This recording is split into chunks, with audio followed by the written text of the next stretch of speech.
What is up, everybody? Welcome back to On Thin Ice, the podcast. As if it was anything else.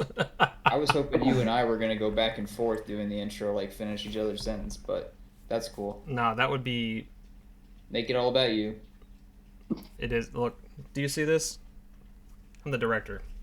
My brother in Christ. I'm also the director. Whoa, that's crazy. Anyway, if anybody here is familiar with a little known YouTube channel called Cosmic Pizza, Never heard of her. you'd also recognize Toby's beautiful face joining us today on this episode. You also might recognize him from the several episodes of From the Crypt, my other podcast that I do, because he's been on there a couple times as well. Toby is just a podcast slut. I was literally, I was telling my girlfriend that, like, today, I was like, I'm going to do a podcast with Peyton and Jacob today. I love having friends that have podcasts. That way I can be a guest on the podcast and never have to make my own. Yeah. That's fair. Anyway, so Toby is joining us on a different podcast. Well, joining me on a different podcast, as well as Peyton, as usual, and myself. And today, Peyton, you want to explain to everybody what the hell we're doing and why the On Thin Ice logo is crossed out viciously and the Cosmic Pizza logo is covering it? Yeah, so we're done with On Thin Ice. We thought it was stupid to begin with. And we're going back to Cosmic Pizza. Yeah, we had a gold mine, and we stopped fracking when we should have just kept fucking mining. Yeah, that's facts. So we're going back. Not really, but we really needed the opportunity to talk about the greatest film ever made. Winner of over 200 film festival awards. The only thing it didn't get was best acting, which is fair. Yeah, that's fair. But other than Bill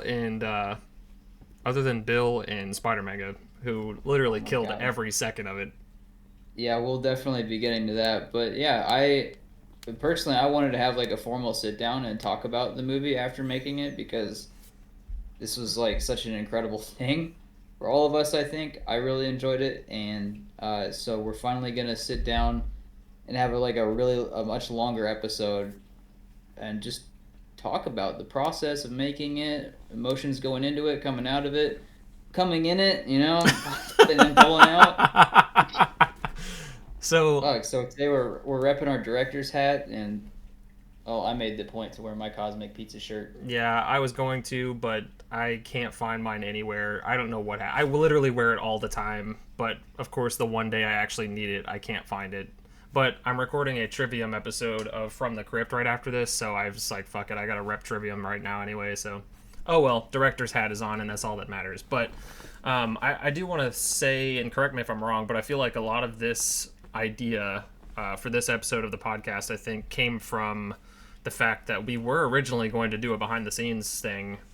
At least we talked about it, and we just never got around to it because we just kind of ran out of time, honestly. We had a lot going on, and we fudged the shit out of the release date for this, so we were trying to get it out as soon as we possibly could, because I was moving halfway across the country, Toby was moving further south from where he was, and everything was just all going crazy at the same time, so we were unfortunately not able to do the behind the scenes thing, and we were going to do at least I was ready to get a director's chair and have everybody come in for one-on-one interviews and shit, just the whole shebang, because I think that would be funny as hell to meme on that kind of behind the scenes stuff. But anyway, here we are in the form of a podcast episode instead, pretty much talking about the behind the scenes stuff. So same thing, but less edited, I guess.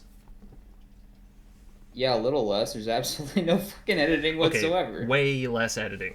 Just like the Pizzaverse, there was no editing behind it. Hey, you shut your poor mouth. Not a single one. Raw footage. No, all of you guys need to shut up about that. That made me cry a couple times. Actually, nobody knows this, and we didn't actually put it at the beginning of the movie, but the Pizzaverse is actually a found footage video. It's basically Chronicle, but with pizza and time travel. Yeah. Chronicle. Oh my god. So I guess if you've seen the movie, you know Toby. If you know the Cosmic Pizza channel, you know him. But Toby, introduce yourself for those who don't know. I'm Toby. Now you know me. Now you know his whole life story. I used to be Jacob's roommate, and I used to work with Peyton, and I hate him still to this day. Same. And we made a little YouTube channel called Cosmic Pizza, and did a whole bunch of stupid shit, and we made a movie, and now we're talking about the movie on a completely different channel that's not related to Cosmic Pizza whatsoever. Yeah, so really quick before we continue, I just wanted to say, which I'll probably mention again several more times just to get it out there, but there will be a link in the description of this to both the Pizzaverse and the videos that are like precursors to the Pizzaverse as well. The ones that follow up to the story of the Pizzaverse. I've got them all in a playlist. I'll add links to all that in the description if you wanted to check it out, which I know you do already want to check it out because it's way too interesting and intriguing for your little brains to not want to go and pluck at it as fast as possible right after this video. So, also, matter of fact, you might as well just go watch it first and then come back and watch this because we're going to be talking about it. Spoiler alert. Yeah, full disclosure, we're probably going to spoil every aspect of that movie in this video. So we're picking it apart. Like, go watch the movie. If you haven't watched the movie yet, what the fuck are you doing? Yeah, seriously. It beat out Oppenheimer. Yeah. Go watch it. And it almost beat out Barbie. Almost. Yeah. Crazy. Margot Robbie's hard to beat out. That's true. That is very true. Alvin and the Chipmunks Chipwreck got nothing on the Pizzaverse, let me tell you. Oh, Lord. All right. Oh. So, where do we begin? At the beginning. At the beginning, yeah. Before there was time, there were monsters. And before there was monsters, there was that nothing. line. All right, so I'm gonna take you all back to. Oh shit, we did it in May, right? Yeah, we started in May. I'm gonna take you all back to May of 2023. It's the end of the school semester for me, and I've got a big ass video project I've got to do. I tell my teacher this idea, and she says no. So we go ahead and do it anyway. I come to you guys on Messenger. We wanted to do the 100 subscriber special where we make the Cosmic Pizza for the Cosmic Pizza channel anyway, and we decided that was talked about before then too, like way before then. Yeah. We had thrown that idea around like super early on in the channel. Like once we hit like 80 subs or something like that, faster than I anticipated us to, I was like, fuck it, let's think of something to do for 100 subs. Why not? And like, I remember we were talking about that when we were still doing First of All. Yeah.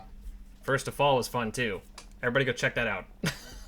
That was a struggle and a half. Got a whole season of that on a playlist as well. What, is 10 episodes or something like that? I think it was 10 or 11, yeah. Yeah, fun stuff. But anyway, so before May even, we had discussed doing the 100 sub special, and like Peyton said, we were talking about doing making the Cosmic Pizza, and I think that's literally all we were going to do. We didn't really have anything special for it. It was just like everybody, like our friends and like close family and stuff, they'd always been like, you guys should make a Cosmic Pizza, make it on the channel, it'd be fun, like a funny cooking show or something. And I'm like, yeah, okay, we could probably do that. And anyway, Peyton's like, hey, I got a project. And by this point, I had already decided I'm moving halfway across the country. And Peyton was like, hey, I have a school project. I want to do something crazy for it. We can definitely do one last video. We might as well just, knock two birds out with one stone and shit. And then we just started, like, all three of us just started collabing on what kind of shenanigans we could get into with creating a Cosmic Pizza based on the lore that we had already built up to this point, And yeah, we got quite the lore on the channel. I do want to hear Toby's perspective going into it, because I know at first we were actually like dragging him into it and he didn't want any part of it. And holy fuck, this would not have worked at all had he actually stood his ground and said no. Yeah, that's true. Yeah, yeah. I didn't want to do it initially because we were kind of not on the greatest terms with the channel at that point. We were kind of like, I think we were kind of going our own creative, different ways. Like, Jacob was doing his own thing, Peyton was doing his own thing, and I was kind of just losing interest, to be entirely honest with you. And they came to me with this, like, loose idea, not even a script, it was like a Notes. concept, basically. Cliff notes. And I read through it and I was like, this is stupid and I don't want to do it. And then I read it again and they talked to me about it. And I was all right. I was like, all right, it's stupid and I kind of want to do it. And then you sunk in 10 feet of mud and like, I'm out again. That's it. Yeah. Oh, the whole time. From day one of filming to the very last day, I was like, I don't want to do this anymore. Jokes, but kind of, sort of. Yeah, no, I feel you. There was a point where I didn't want to do it anymore either. The editing was like literally making me want to cry throughout the whole process. Okay, so if any like viewer or listener or whatever you want to fucking call them, if you know us, you know that we all three of us meme on shit all the time. But like this, genuinely, like memes aside, jokes aside, this was like one of the best experiences that I've had, especially on the channel.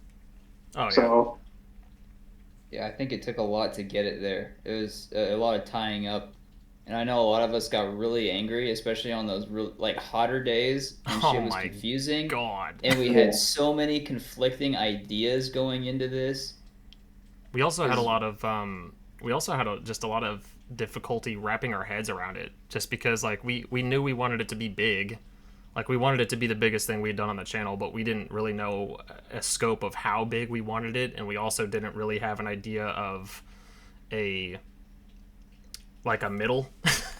we had like an end, and we sort of roughly had a beginning with the quote-unquote lore that we had, but we didn't really have a means to get there, or any idea of what the hell we were doing. Like, up to this point, we have very basic ass editing skills. We don't have any idea of how the fuck to do special effects. Very vague ideas of how to do practical effects.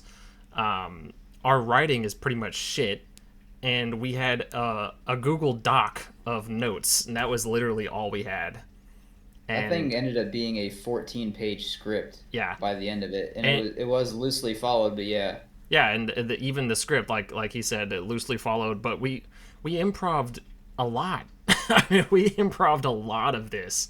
So, I mean, half the shit that ended up being in the movie isn't even in the notes. Like, I maybe not half, but a lot of it is just improv, because I think all three of us are pretty good with improv. I think, like, thinking on our feet we're all pretty good at, but, like, honestly, I wouldn't have had it any other way. Really. And not for nothing, I think the improv bits are, like, some of the best parts of the entire thing. Oh, yeah. Like, the on-the-spot fucking random bullshit that we started doing ended up being, like, my favorite parts. Like, for example, the fucking scene where... the funeral scene for Peyton, where we're standing there and, like... we lost the keys or whatever. We buried Peyton with the keys. So you're like about to start digging him up, and I was like, wait. And I bend down and pick up the pizza off of his grave. It's wasteful. You don't want to waste it. That wasn't in the script at all. No. That was just like a thing, like right before we filmed that scene, I was like, wouldn't this be funny? And it was. It's fucking hilarious. Like, I think all of the dialogue for that part was completely improv. Yeah. So those are... Oh, you go ahead. No, go ahead. Like I say, those are some positives and negatives, I thought, when we ended it, because it would be funnier, and I think it flows a little bit more naturally because you're talking in response to something. You're not rehearsing your lines over and over again. Yeah. And we still made it kind of work and fit what we were doing. That's why I always say it was more ad-lib than it was improv. But also, I think we spent like half of our recording sessions being like, oh, what if you said this? What if you said that? Wouldn't this be funnier? And then we just started joking back and forth, and 40 minutes passed. And we're like, hey, we got to turn the camera on at some point, gang. Yeah. Yeah. No, I agree. There was definitely a lot of, I think we needed that, though. I think a lot of that kind of loosened a lot of the tension and shit, because we were pretty much going at this for straight up 4 months, 5 months, 4 months, or whatever. And that's just the recording time that we were doing this in. And I wish I could have kept all of the, like, literally everything I recorded and added up the amount of footage that we had before I deleted a lot of it, just because I didn't have room on anything. Not on my computer, not on my phone. I didn't have room for anything, so I just had to start deleting a lot of stuff, like excess shit and stuff we could have used for bloopers and shit, unfortunately. But, dude, we probably had, like, if I had to guess, maybe like 3 or 4 hours worth of footage. Yeah. Give or take, you know. And I think we had discussed at some point, briefly anyway, it didn't get very far, but I think we tossed around the idea of doing like a director's cut as well, because we did delete a lot. Yeah. There was a lot that got cut from this movie that will never see the light of day. Yeah, the prison break scene was pretty much entirely different. Had we got to record what we wanted to, that scene would have been way longer. Even the stuff we did cut from the stuff we recorded was still technically a little bit longer. The superhero scene would have been longer, like 3 heroes longer. we cut Deadpool, we cut the Hulk, I think, and then we also cut Carpool, Bonk, and someone else. Carpool, Bonk, and someone else, I think. Did we cut the Hulk? I thought we... Yeah, Bonk got cut. Bonk it's been a while, but that was such a funny, like... I mean, since it'll never see the light of day, it was basically just like we were walking. It was a shot of me and Jacob walking from one hero to another, and he just, like, the Hulk just lands in front of us, just crashes into the ground, and he says some stupid... What does he even say? He says some stupid shit like, I am Bonk, and he runs away, and Jacob's like, yo, was that the Hulk? And I'm like, no, it was Bonk. He just said it. No, that was it. Like, that was the whole scene. So, Bonk, we actually had, like Toby said, we actually have the audio recorded for it and the footage and everything. And I think I actually do still have that scene. I'm not entirely certain if I have the audio and stuff lined up with it, but I think I have the recording of it still. So that might see the light of day. Who knows? Maybe if we're feeling a little squirrely, I might release some shit like that. But the Pizzaverse deleted scenes. Yeah. Oh man. But I don't think we ever got any voice recordings for Carpool. I think we just got the footage for that. Yeah, we did record the scene. I was there on that day for it. Yeah, we recorded. We recorded the scene, but I don't think we recorded the dialogue. No dialogue was recorded for that. But I think I still have the scene at least, so we could still probably release that as a deleted footage. Just won't have any dialogue. But yeah, no, I'm pretty sure we also cut some more stuff. I can't remember what it was, but I know we cut down the Hellboy stuff a little bit, and we cut down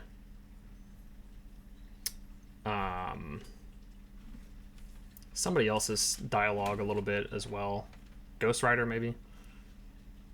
Probably. The Nicolas Cage. I can't remember. But I know you guys were wanting to cut Batman.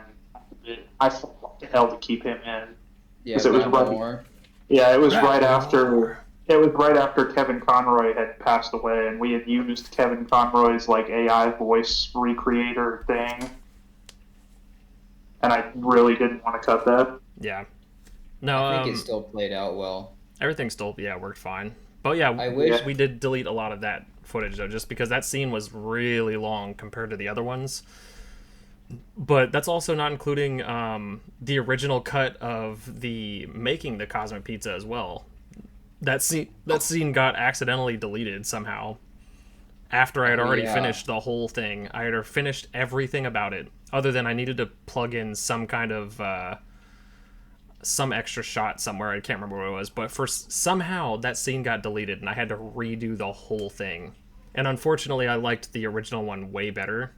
I'm happy with how it turned out, but it wasn't nearly as like polished, I don't think, as the one I had originally done, which sucks. But now that will never see the light of day because again, I don't even know where the fuck that footage even went. I don't know, just like vanished and fucking out of thin air. Well, the footage is there, but the way it's laid out is completely different. Was that your least favorite part of this movie? Having to re-edit that whole scene. Or do you have a least favorite part aside from that? The only thing I didn't like about any of this was the editing process. I mean, everything else was fun. It was exciting. It was stupid. It was a pain in the ass some days. I'm not gonna lie, but like, it was super fucking fun, and I think that outweighs literally everything else about it. Other than the editing, I would do it all over again if I didn't have to edit it. Dead ass, like I would do it again.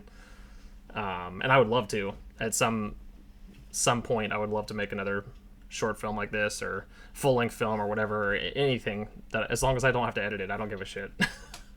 So this, I did look it up just to verify because I've been calling it a short film. We actually have a full-length movie. A short film is anything 40 minutes or under. Ah, hell yeah. Oh, yeah. 63 minutes and running, baby. Hell yeah. Because even if you cut out the credits and the intro scenes where I put like the disclaimers and stuff, even if you cut that out, it's still over that time limit. That's awesome. What was your? I was hoping it would remain quiet just a little bit longer to be funny. Oh yeah. Fuck up. What were you gonna say? You asked if that was his least favorite part of this. What was your least favorite part of this movie? Like, in general. There were a couple little editing things that bothered me every now and again. There was a point where Jacob was fighting me on doing the whooshing up from my grave scene. I was like, put it somewhere else then, like later. Let my panning down be the opening shot of this. And your fucking shadow Jacob ended up in it anyway. So I was like, yeah, that's why. There it is. But there's a couple like mistakes on our end like that I was like, we could have looked at it and done better there, but that doesn't really bother me so much. I think the one day I was actually like pissed was when I came over after getting up super early in the morning to print out all of our pictures. Oh, no. And my printer ran out of ink, so they all look like shit. And I ended up having to, I brought them over anyway, like, fine, whatever. We're going to use them. They'll be in black and white. It's fine. And Jacob was like, no, we can't use these. These are shit. Even after I cut them all, like, I was sitting there cutting them all out. No. And, like, it took so much time and energy, and by the end of it, we ended up going to Walgreens, right? And you got photocopies. Yeah, and that was an accident. And they turned out amazing. That was an accident, but they did turn out amazing. They did. I didn't think they would work, and so by the end of that, it all worked out so well that I was much less frustrated by the end of it. Like, I can't even remember how much time it took to deal with now. It doesn't bother me since so much time has passed. But that was probably my biggest gripe about trying to make this thing. Dude, I basically, when you had approached me with the paper cutout thing, I know you had initially had a whole different idea for it. And in my head, the way you described it was, I was thinking a puppet show, like a paper cutout puppet show kind of thing, like they do with, oh shit, I can't even remember the name of it, but there's like a paper cutout thing, and you know, you can vaguely see their hands, you know, underneath and stuff. It just adds to the charm. It's stupid. It's funny. And that's what I thought of. But like immediately the overall concept of it sounded like a fairy tale, like storybook kind of Winnie the Pooh kind of shit. You know what I mean? So that's where I was like, no, we can't do this in black and white. What the fuck? Plus we already had a black and white scene.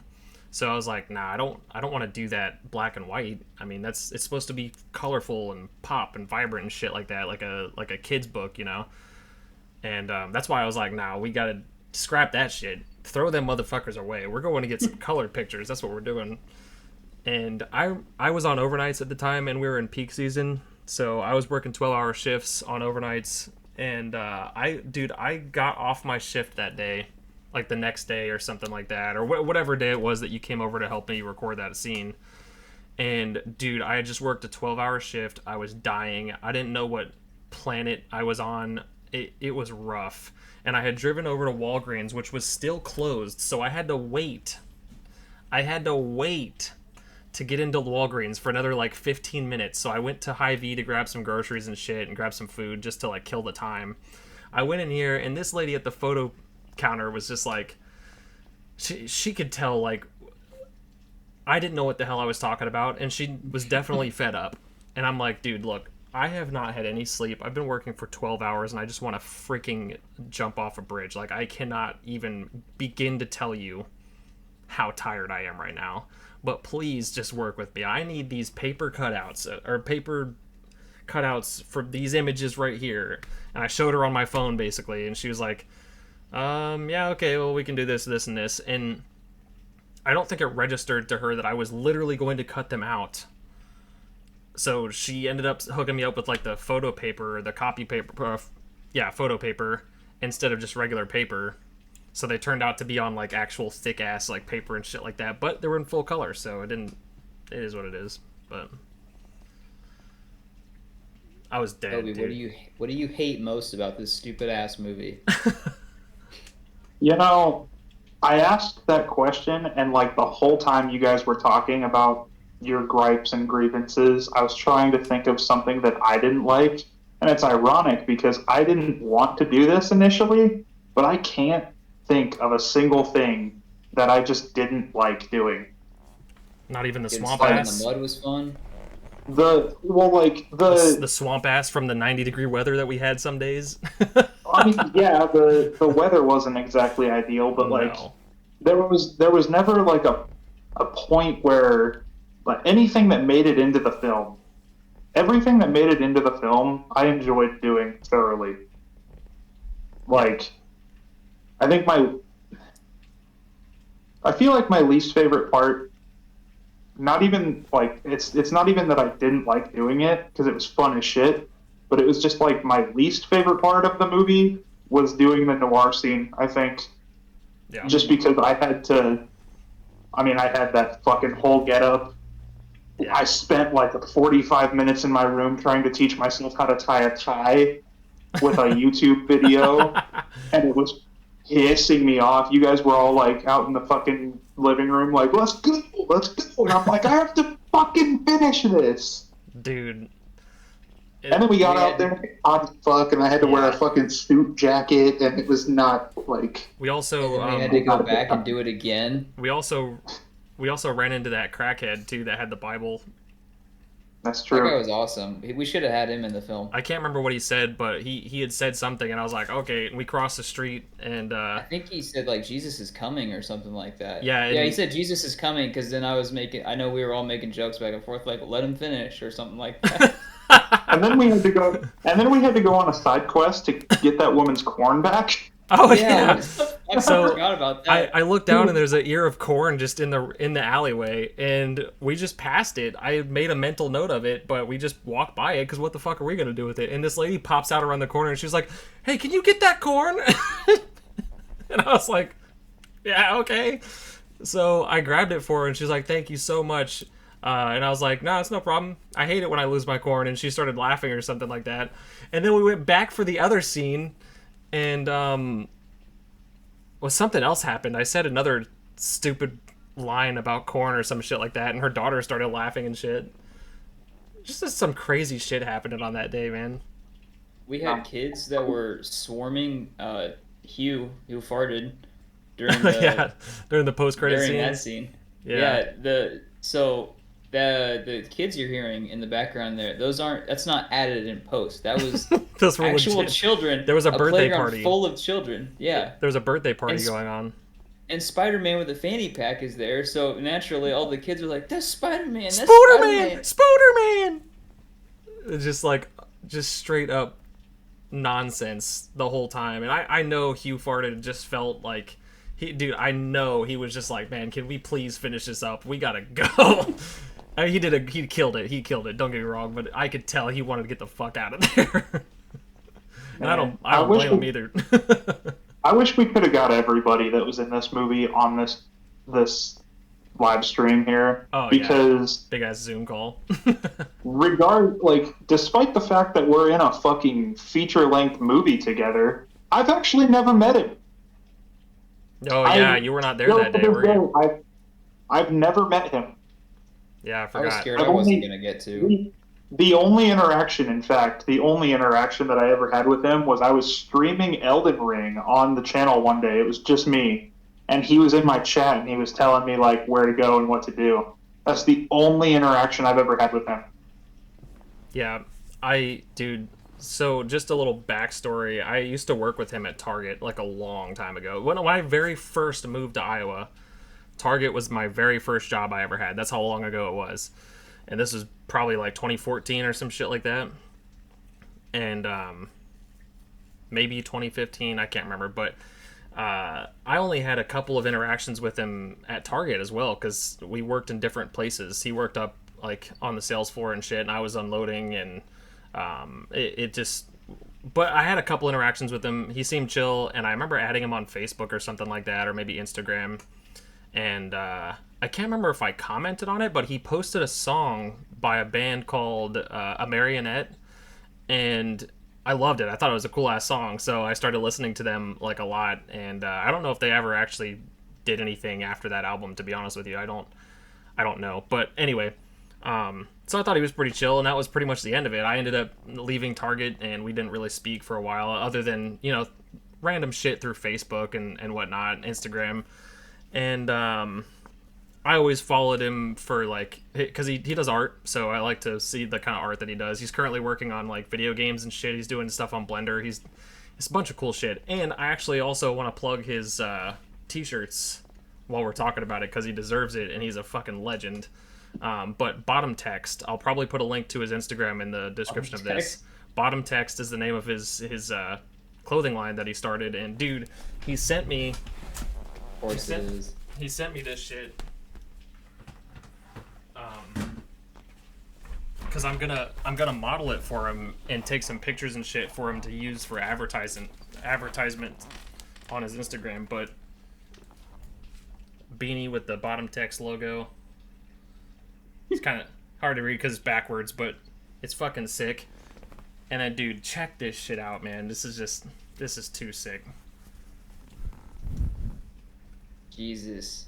It says Bottom Text. Hell yeah. It's got a little wizard with electric shit going all over the place. And the sleeves are all did up and shit. That is sick. I like that. Dude, it's so sick.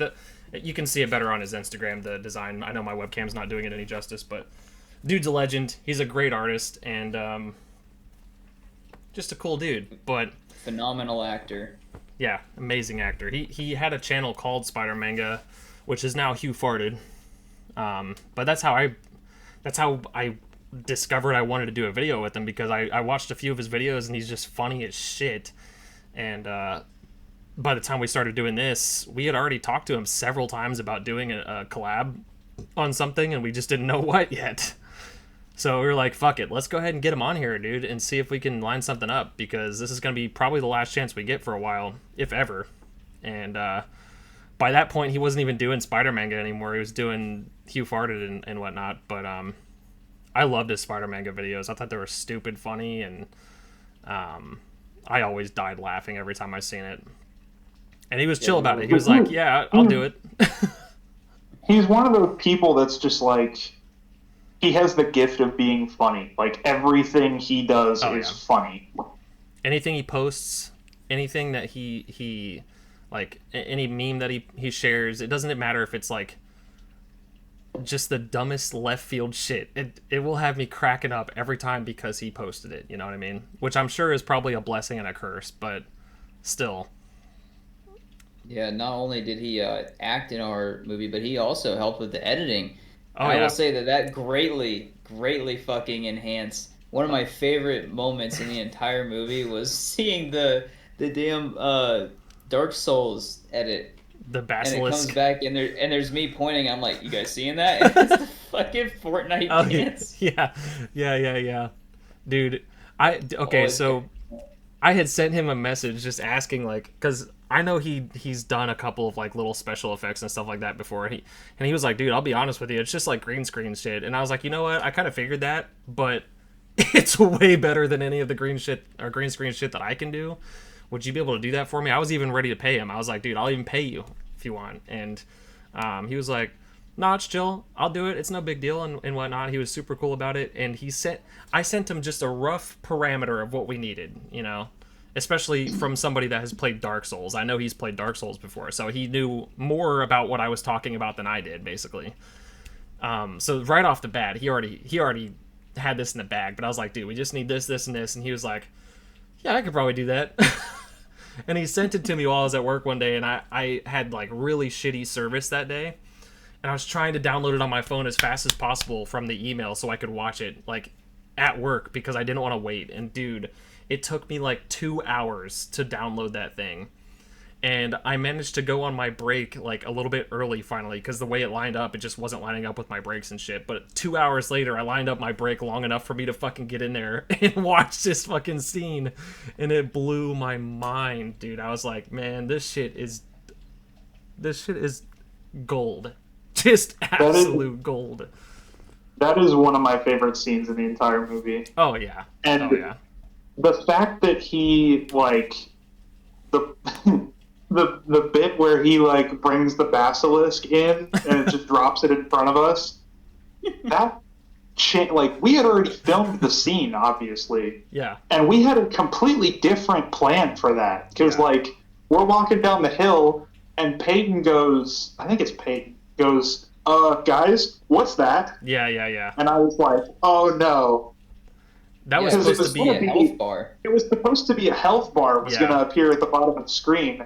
But the fact, like, I know neither one of you guys play Dark Souls, but the inclusion of the basilisk right there, the basilisk is like a fucking notorious enemy in the first Dark Souls. Like, every time they fuck your shit up. So every time you run into a basilisk, you're like, oh fuck, oh no, oh god, run away. So, like, the fact that the basilisk drops in there and it just worked perfectly with the scene that we had already filmed, where I'm like, oh no. Yeah. It was so good. Yeah. Absolutely beautiful. And I think I had originally told him, like that was supposed to be the health bar and shit, and he asked me at some point if he could have some creative liberties with it, and I was like, dude, fucking go for it. I bet you it's gonna be great no matter what. I mean, just as long as it roughly follows those parameters, I don't give a shit, man. Have fun, you know? And he sent that back, and I was like, okay, I don't know what the hell that is, but I'm wheezing right now, so we're gonna roll with it. And in the back of my head, I'm like, okay, as long as Toby knows what the hell that is, I don't give a shit, because obviously he's the one that knows more about Dark Souls than we do. So as long as it makes sense to Toby, I'm rolling with it. And dude, Toby fucking wheezed when he's seen that shit for the first time. It's one of those things where, like, if you know, you know, and if you don't, it doesn't make any sense. It's but, still like, funny. I almost cried watching that. I loved his edit of that scene so much more than the original idea that we had. Oh yeah. Yeah, the original, the Fortnite dance I wasn't even playing. I didn't know anything about it. The Fortnite dance just an extra add to there, and I'm like, dude, I am so glad you added that shit, dude. The other best part, I mean, you guys seeing this? There's some. I always think back to the Pillsbury can. Of course, you can't know watching it. I think we did this flawlessly, that you can't know that can is already empty. So when Toby, the character, goes and like swings it, you can't tell that there's like no weight to it or whatever. But I remember us walking out into that fucking pit and then just hearing boom, and we looked in the whole thing. The can burst open and we didn't have the damn thing anymore. Yeah. All the dough had popped out. Because it was so fucking hot that day that we had left we left the can sitting over by the bonfire to go film a completely different. I think it was the scene of me in the shed where I'm looking for it. Yeah. And like right at the end, we walked out and like we just heard like a distant pop. This explosion out in the middle of nowhere. Fucking time crunch that there's no way we could have done that. And So we were just like, we're gonna make it work. Yeah. Yeah, we dude. did make it work. That shit blew up, and the dough was just like spewing out the side of the can. I think we threw it in the fire, made some biscuits. We baked that bread. Yeah. It's probably still out there to this day. Yeah, It's probably a good stuck to thing some that sticks. worked out the way it did too, because in the next scene where we've actually got it, and I'm sitting there on my laptop and I pick it up and I smack it, you can tell it's full because that's a Yeah. different one that we got. Yeah. No, we recorded that scene before. No, yeah. Oh, did we? Yeah. Yeah, We that was recorded the same scene can, before. but we had recorded it before. Yeah, Oh, so it was still whoops. fresh. It's still fresh God, the and timing- untainted. The timing was all over the place. Yeah. That scene where we were like sitting inside, it was like in between the two teleports where we're sitting in the house discussing whatever the fuck. That was immediately after we had filmed the scene of us in the car setting up the teleporter, and it was hotter than shit. And we were all just dying. Like, the whole time we were filming that, we were sweating, we were crying, it was terrible, and we went inside, and you guys started filming a whole different scene, and you can see it in the final cut. I did not want to film that scene at all. I was just sitting there like, I don't care. I don't care.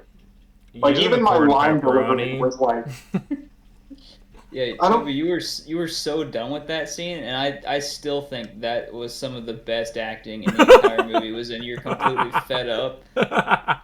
It's like I don't remember. that remember scene.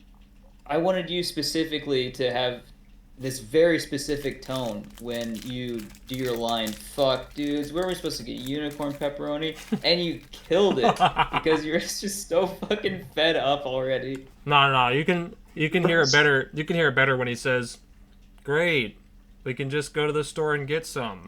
Yeah. No, there's a part where you're talking about unicorns, and I'm just like, I don't remember the exact line that you say, but my response to it is, "How do you know?" Yeah. I was just like, the camera zooms in on my face, and I'm just like, "How do you know?" Straight up Squidward did that shit. It was I am so choppy, thoroughly- but it was funnier. Yeah. It's good stuff.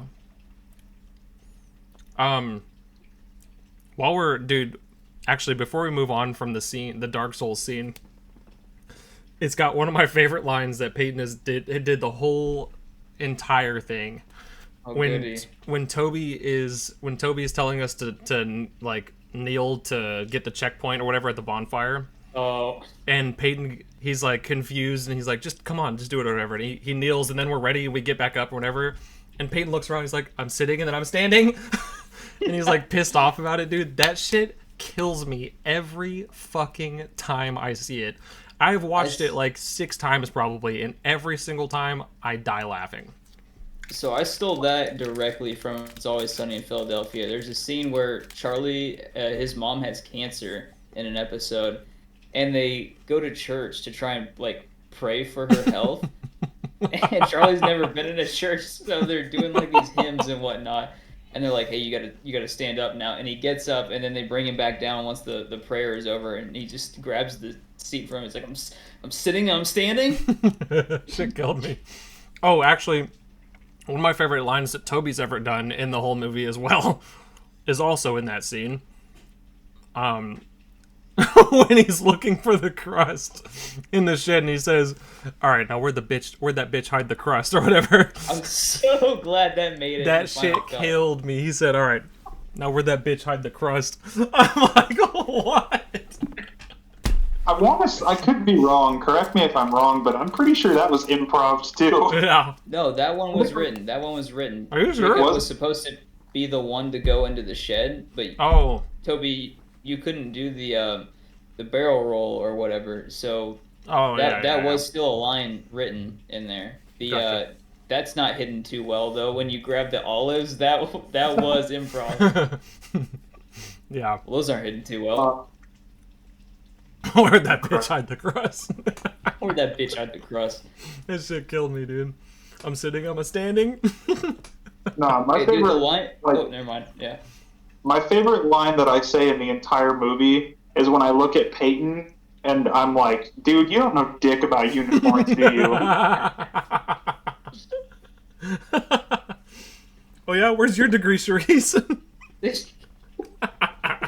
I'm so glad I got to do the edit for the weapon or getting ready montage, whatever you want to call it. Yeah. And we started doing the moving camera bit, which worked out really, really well. But if we hadn't memed on that, like was originally intended, because we don't have the budget to make it actually look cool, nor could I ever look cool. Like memeing on that afterward, I've shown this to several people, and they're like, "Whoa, what's happening?" And then it cuts to me as you guys are watching me through the window when I'm fighting at the camera. It breaks up everything. Yeah, and your tripod is sitting there and everything too. It's just fucking awesome. Yeah. Your tripod and camera all set up and whatnot, and Toby and I are just looking out the window like, what the fuck is going on? If you want to keep talking about the Dark Souls bit, I loved every second of that. There was not a part of that I wasn't laughing at, I don't think. Yeah. It's also got my favorite camera shot in the whole entire movie is in that scene as well. Where it's like it's lowered to the ground and all the blades of grass are in focus and shit while we're discussing our plan to like kill the Olive Guardian or whatever. And Toby's like giving us the rundown and I come back and I'm like, all right, cool. And it's just like the sun is shining beautifully in that spot. The lighting is perfect. You can see the little tiny bugs like kind of like wisping around and shit. I'm like, God damn, I did good on that one. Jesus Christ. That whole scene is just fucking gold, man. You know, I think as much as I loved doing that scene, I think that was the scene in the entire movie that disappointed me the most. Because we were talking about, we were throwing it, like, because that was the one that we were having trouble, like, trying to find a filming location. Yeah, other than the prison. And we were throwing around some pretty legitimate ideas. Like, we had discussed doing it at a church, because we were trying to get, like, a Dark Souls kind of vibe. We were discussing doing it at a church. A friend of mine had posted on Snapchat that she and her boyfriend went to, like, this castle somewhere up in, like, Winterset. Yeah, Winterset, yeah. And it just looked really fucking cool, and I was like, this would be fucking perfect if we could make the 3-hour drive to go film here. Because it was, like, public property, too. It was, like, in the middle of a park. So it would have been perfect. We could have been rolling around beating each other with baguettes in the park. Oh, man. Deanna's... Deanna, yeah, I was going to say, we got to give her a shout out. Yeah, I was going to say, though, first, the Olive Guardian's baguette was not supposed to break. No. Everything that happened after breaking that was improv. Yeah, we completely just duffed the shit out of that afterwards, trying to figure out what the fuck to do. I didn't think about this until just now, but we should have added the Minecraft like tool breaking noise to that scene. Yeah, that would be great. God, that'd be great. That and the hit sound effect. Ooh. And an oof from Roblox. Yeah. Well, I guess we had the as you die. Yeah. No, we also did a really fantastic job with that. Oh, yeah. That role. Dude, she killed it. And she helped a lot. She helped a lot with camera work too. Oh yeah. Not even just that scene. She helped us a lot with the noir scene as well. Yeah. Honestly, just a quick fucking shout out to everybody that was in this movie. Derek, Hugh farted, Deanna, Caden, Chelsea, all of them did like my mom and dad. Fantastic. Yeah, your mom and dad, Arthur, Bill, Willow. They all did a fantastic job. Yeah. And we totally compensated all of them properly. Yep. Yeah. It was not free volunteer labor at all. they were all paid very fairly for their troubles. Hey, in fairness, they got paid just as much as we did. True. These are facts. They made just as much as we did. Do you guys want to segue into talking about the cast? Dude, we can segue into whatever you want. If you had a segue into my ass. Yeah. If you wanted to, or if you had a rundown of this, just keep going however you wanted to. Well, I guess if we're acknowledging Deanna, I mean, I want to talk about like all of it that we can. We can break the shit down scene by scene and all that. I think movie making is super important stuff to talk about too. But yeah, cast wise, so for my final project, we didn't have this thing done yet, so I had to turn something else in, and I turned in a commentary that was behind the scenes stuff of making it. You can go watch Making the Cosmic Pizza, or sorry, Making the Pizzaverse on my channel. I'll put a link to that down I there almost as well. forgot my channel name. The New Bonnie, that's me, right? I've been doing this for what, 6 years? Longer than I'll we figure it have. out one day. Yeah, but that was we were halfway through production by that point, and I hadn't met Bill yet. I had met Hugh Farted halfway through this, and I hadn't met Bill yet, and that scene comes early.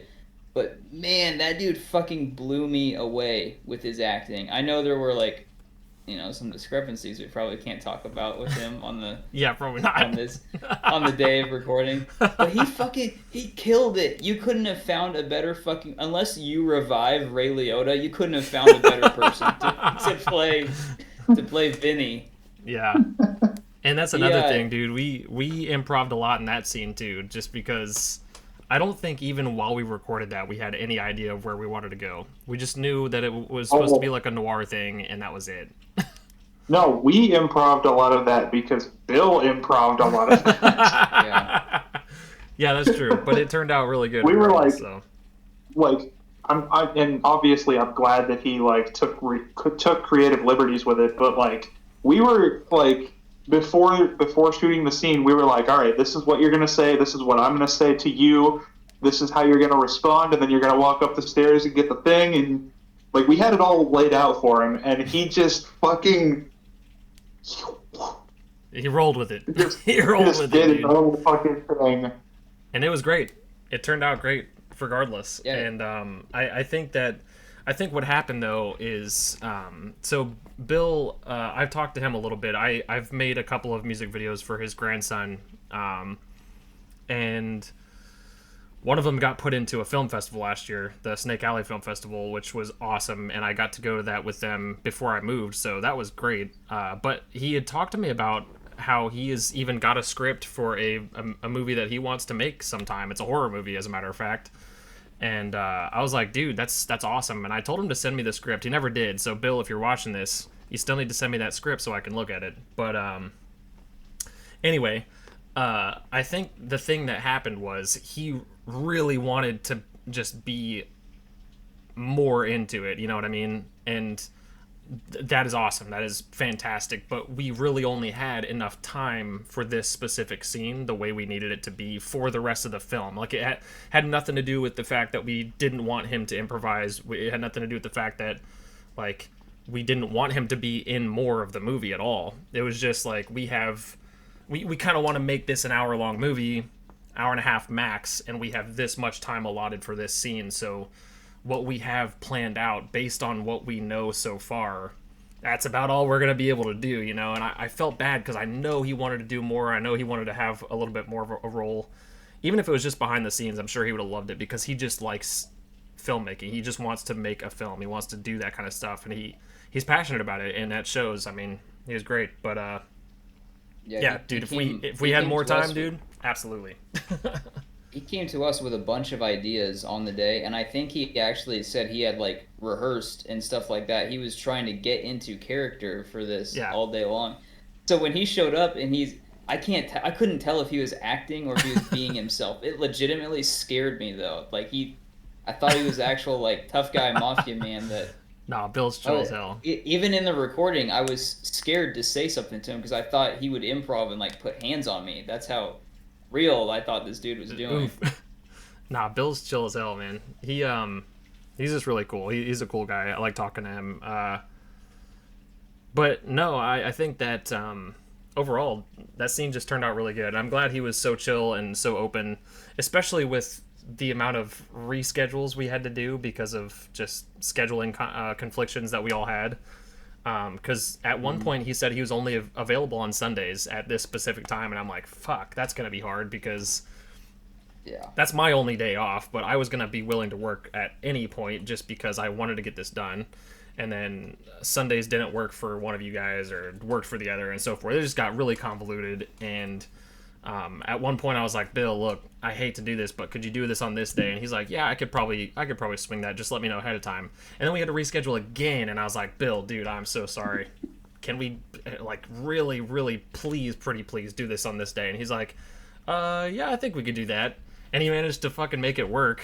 And I was just like, man, that's wild. That's just wild that he was able to. I would have lost patience, dude. I would have been like, bro, you're flaky as fuck. I don't want to do this shit anymore.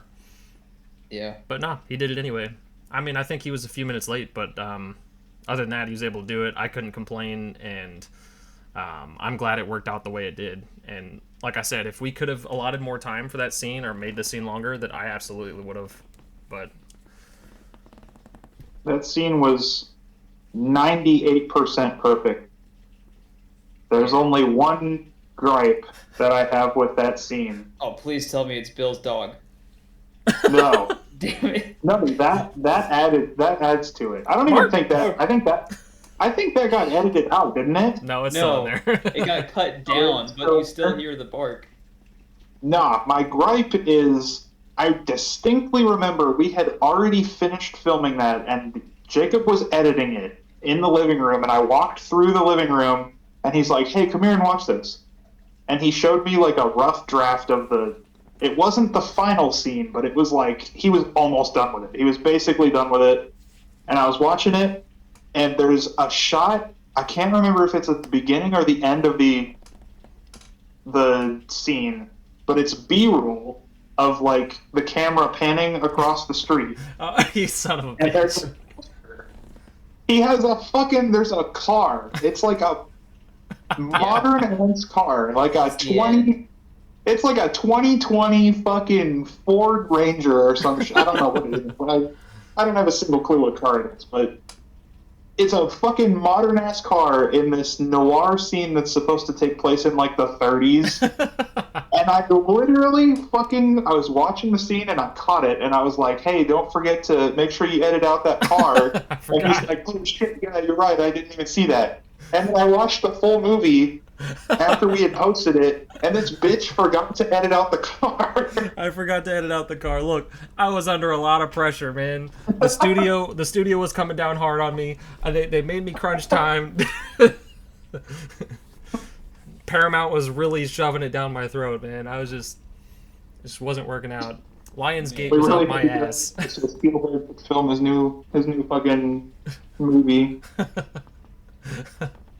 Yeah, no, I completely spaced on that. I know exactly what scene you're talking about, too. Shit fucking kills me. It's so great. Some of these little like fuck ups that you can pick out of every single scene or every like chapter. Dude, some of them are just ended up being funny because we know how bad it was. I watched but it's part of the charm now. I watched all of these scenes more than anybody. Literally more than anybody in this process. I watched these things so many times. You have no idea. I wish you guys could watch the Pizzaverse with my eyes at least once. Just because, like, dude, every tiny little thing, I noticed it. And I've seen it. I've seen every nook and cranny and crack and crevice and bullshit that I could possibly see in these things. Including some of the scenes that I really loved and I still love to this day. I mean, I love the whole thing, but there's a couple scenes in there that I'm like, man, this was perfect, except for that one fucking thing right there that I definitely could have done, but I didn't. And it is what it is, but yeah, dude, it was rough. I've watched all of it so many times. I think that happens with any creative process. Like, as the creator of any work, you look at it in hindsight and you're like, man, I could have done this differently. Yeah. That's a reason, though, that I wouldn't want to edit it again. Because editing it, like, I can shoot it and see the scenes, like, as I'm shooting a couple times, that's fine. But having to put it all together and make every single bit fit together and put these things here and this thing here, that requires you to watch it, like, another 100 times past that. Yeah. And that's where I lose the fun. I lose all of the fun in it. Shooting, it's fine. Like, I love getting the cool camera angles and getting everybody in the shot the right way and all that kind of stuff. Like, that stuff's fun to me. But the second I gotta sit down and watch it 300 more times, oh my god, dude. Oh my god. Yeah, that's something I don't know if anyone. I think people eventually, like after 15 years of making television, they'll finally understand. Like, we know this will work right here at this timestamp. But for us, especially when you're wanting to try something new, you can make a little edit, but you have to go through and rewatch that. Even if it's like a 5 second clip, you gotta watch it. And be like, that kind of works. Let me try it over here though. Instead, you gotta watch it again, just to go back through and do it a hundred fucking times. Yeah. That's the same as I'm editing any of my videos I do now, which is mostly just commentary, but like even the commentary bits where I'm cutting stuff down or whatever, I still have to rewind it like 5 seconds to watch what I just cut out of it to make sure it's still fluid, you know? And that shit annoys the fuck out of me. I don't even like doing that, but that's at least tolerable compared to, you know, editing together a full-length movie and so forth. But yeah, no, it's still great. And that scene alone, the noir scene, was probably one of the least headache to edit, if I'm being completely honest with you. Like, black and white solves all of it. Does fixed everything. Fixed everything, dude. But shooting it, editing it, all that stuff was probably the easiest for that scene. Everything else after that, other than obviously like the intro and, you know, this stuff like that we didn't really need to do anything extra for. Like, all of that stuff was pretty easy. But as far as like the big chunks or whatever, the noir scene was the easiest one, and it only got worse from there, dude. Oh my god. Except for the prison break scene. That was probably the easiest, and it was the most fun, in my opinion.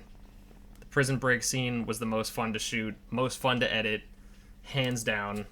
Let's talk about Derek then. Derek, dude, my boy Derek. I gotta start it by saying, and this is gonna sound like the most backhanded compliment, I did not think he was gonna be that good of an actor. But I thought he sold it really, really well. I thought he was gonna be like the three of us. But dude, I mean, Derek watches he so many he really movies. Did well.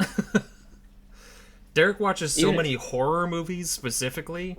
Like, it puts our movie count to shame, probably. Like, this dude knows movies through and through. Yeah. Like, it's wild. He didn't have a whole lot of lines, but he had a ton of movement, and he got it down right. It wasn't like Stiff jostling over to the other side of the car to grab his gun out of the glove box. I mean, he made the movement work, and that, I mean, it takes camera work to go with that too, but you can't, it doesn't matter what fucking angle you're pointing the camera at. If you don't have someone doing good acting, then this scene won't work, and he made it work. And I mean, I could suspend my disbelief a little bit. I mean, at the end of the day, obviously, I personally have known Derek for a little while now, so I am technically still watching Derek do these things as a different character, but at the same time, like, watching the movie itself, I can suspend my disbelief enough for me to believe that that's not Derek. You know, that is a cosmic penitentiary security guard, you know, or whatever. Because, dude, he sold it, and I fucking loved every second of it. Shit was super fun. And Toby, I gotta give my boy Toby a shout out for the fucking absolute creepiness, dude. Some of those scenes where he's just like lurking in the background and shit, I was like, I am fucking terrified, and I'm here. I'm editing this shit. So, I don't think I ever actually mentioned this to either one of you guys, but for that scene in particular where I'm playing the escaped prison guard, serial killer, crazy motherfucker, I drew a lot of inspiration. I bet you thought I was going to say Michael Myers. No. I drew a lot of inspiration from the motherfucker that I played in your music video. Ah. The time that I played the serial killer and you killed me in the woods and shit. After you threw me? After I threw you? Actually, Deanna killed you, actually. Yeah. Nah, ever since we filmed that particular music video, I really genuinely enjoy playing a big, imposing serial killer. I don't know what it is. It's just fun. I'm sure it is. Yeah, you do well. You do well. I want to give I know you guys already gave a shout out to Derek, but I want to give another shout out to Derek because he helped a lot behind the scenes with that scene. He helped because I worked with him. And we were discussing that scene for like days on end before we actually ended up filming it. And he bounced ideas around, and I think some of his ideas even ended up in the movie. Yeah, probably. It wouldn't surprise me at all. He helped a lot. Like he played just as much of a part in crafting that scene as the three of us did. Yeah. And I also want to take a moment to explain, like, that scene is not what we had planned at all. Not at all. Like, Toby I wanted to let Toby get, like, pretty much all of the creative liberties on this one because it was his scene, like, literally breaking out of prison and shit. So I wanted him to have full reins of this shit. And he came to me with this one scene, and I was like, dude, that's batshit crazy. Let's fucking make it happen. And I tried my best, anyway, to get the actual Iowa State Penitentiary, the old one, to let us use a hallway. Just a hallway for, like, an hour to film that scene. And I reached out, I contacted them, and the lady was super chill about it. My Uncle Steve also, or cousin Steve, I guess, but whatever. He was absolutely helpful. He works at the new prison that's down the road or whatever, and he was super helpful. He got me in contact with somebody, and they unfortunately had to decline because of the structural integrity of the building or whatever. It's just not sound, and they can't take any liabilities like that, so I completely understand that. But dude, she was super chill about it. She even suggested some other places that we could do the scene in, and they unfortunately never contacted me back. But I was getting to the point where I was like, dude, I don't know if we're gonna be able to do this scene at all because I have nowhere to shoot it. I have nowhere that's gonna fit, nowhere that's gonna make any sense. We can't do it in the house because, like, everybody on the channel's seen the house before. They've seen all of the inside of our house, so that's not gonna matter. And then the rest of our house is in the movie, so it doesn't fit. So we were about to scrap the whole scene entirely, and then I can't remember if it was Derek or if it was you, Peyton, or somebody had mentioned the middle school parking lot. I brought that up. And yeah, and I was like, okay, I can make that work. I think I can make that work. And we completely rewrote the whole fucking thing, and we rewrote a lot of it that night, just completely ad-libbed and shit. And but another reason I wanted to shout out Derek so much for the acting part, though, is because you can tell. Well, I mean, I guess you might not be able to tell so much in the actual footage that is in the movie, but for us, when we were recording it, you can see the level of excitement that he had while he was recording this shit. Like, you can tell this dude was fucking pumped about it, and I loved it, dude. I was tired as fuck, and I wanted to go to bed. I had a migraine from hell. My back was sore as shit, and it didn't even matter because Derek was having a good time. You guys were having a great time. And, like, completely brought me out of my misery for a little bit just to get the scene done. And I'm so fucking glad that we did because, dude, that was super fucking fun to shoot. Yeah, I'm really glad that turned out the way that it did. Yeah. I was honestly pretty bummed when we had to, like, rewrite that whole scene. Because, like, for context, the original scene was going to be similar to that scene in Rogue One where all of the guards are, like, in the hallway and they're cowering, and then Darth Vader comes through and just slaughters the fuck out of all of them. Yeah. That was the original idea. I was going to break out of prison and just fucking kill everybody. Yeah. And Derek was going to be the last guard standing. But we ended up switching it up to where Derek was, like, I don't remember the context. I don't know if he was getting off work or if he was out on a post or what, but, like, honestly, that's up to the viewer, man. Was he on break? Yeah. Was he leaving? We rewrote it to where we could isolate Derek so that he's all alone, and I think that added to the tension of the scene.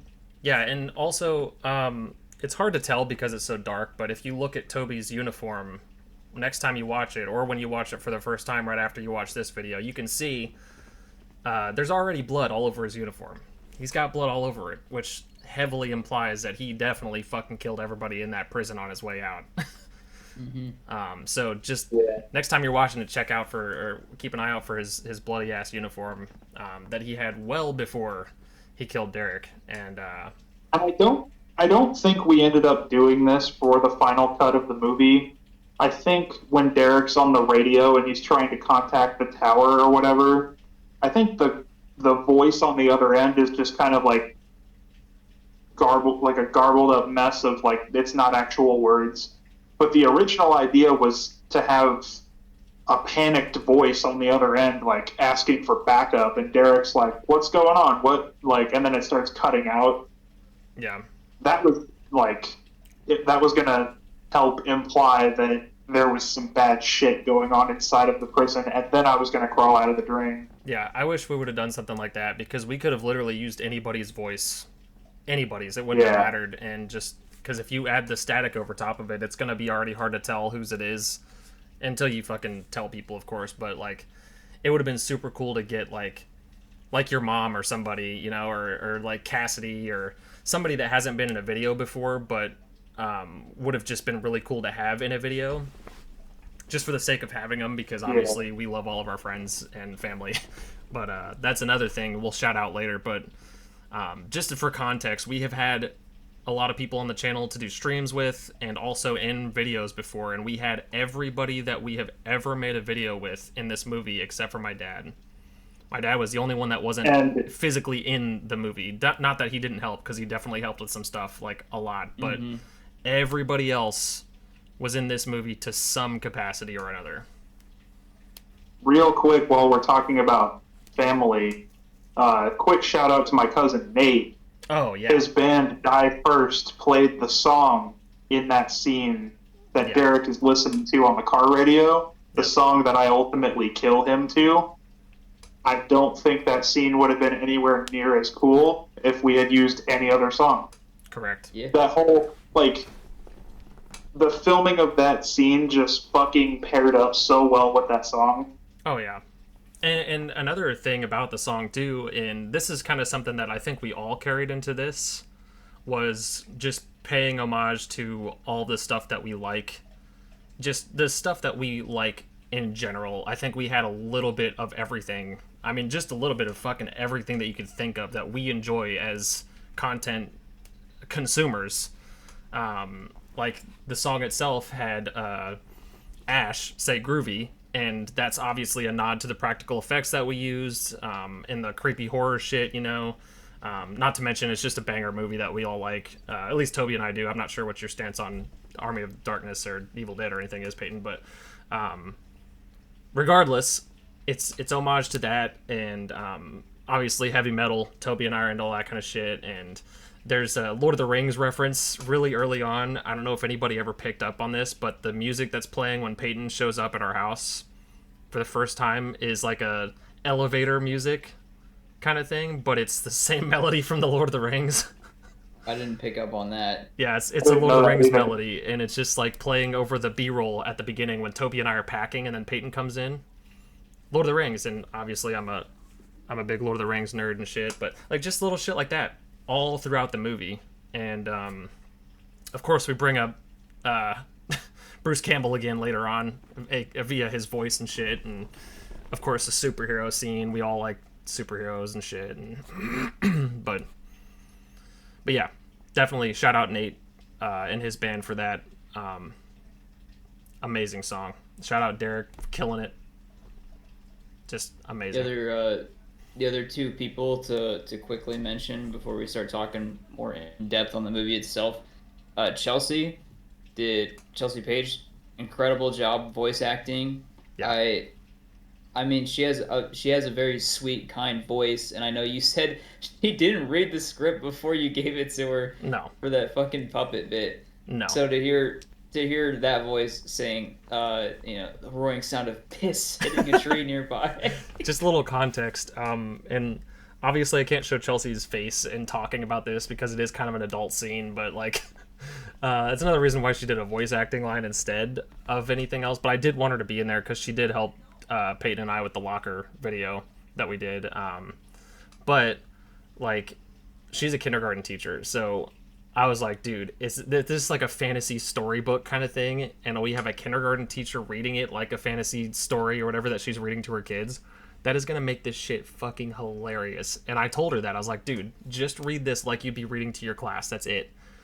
And she did. She just fucking rolled with it. Like she's reading to a class full of kindergartners, which is what Toby, Peyton, and I are.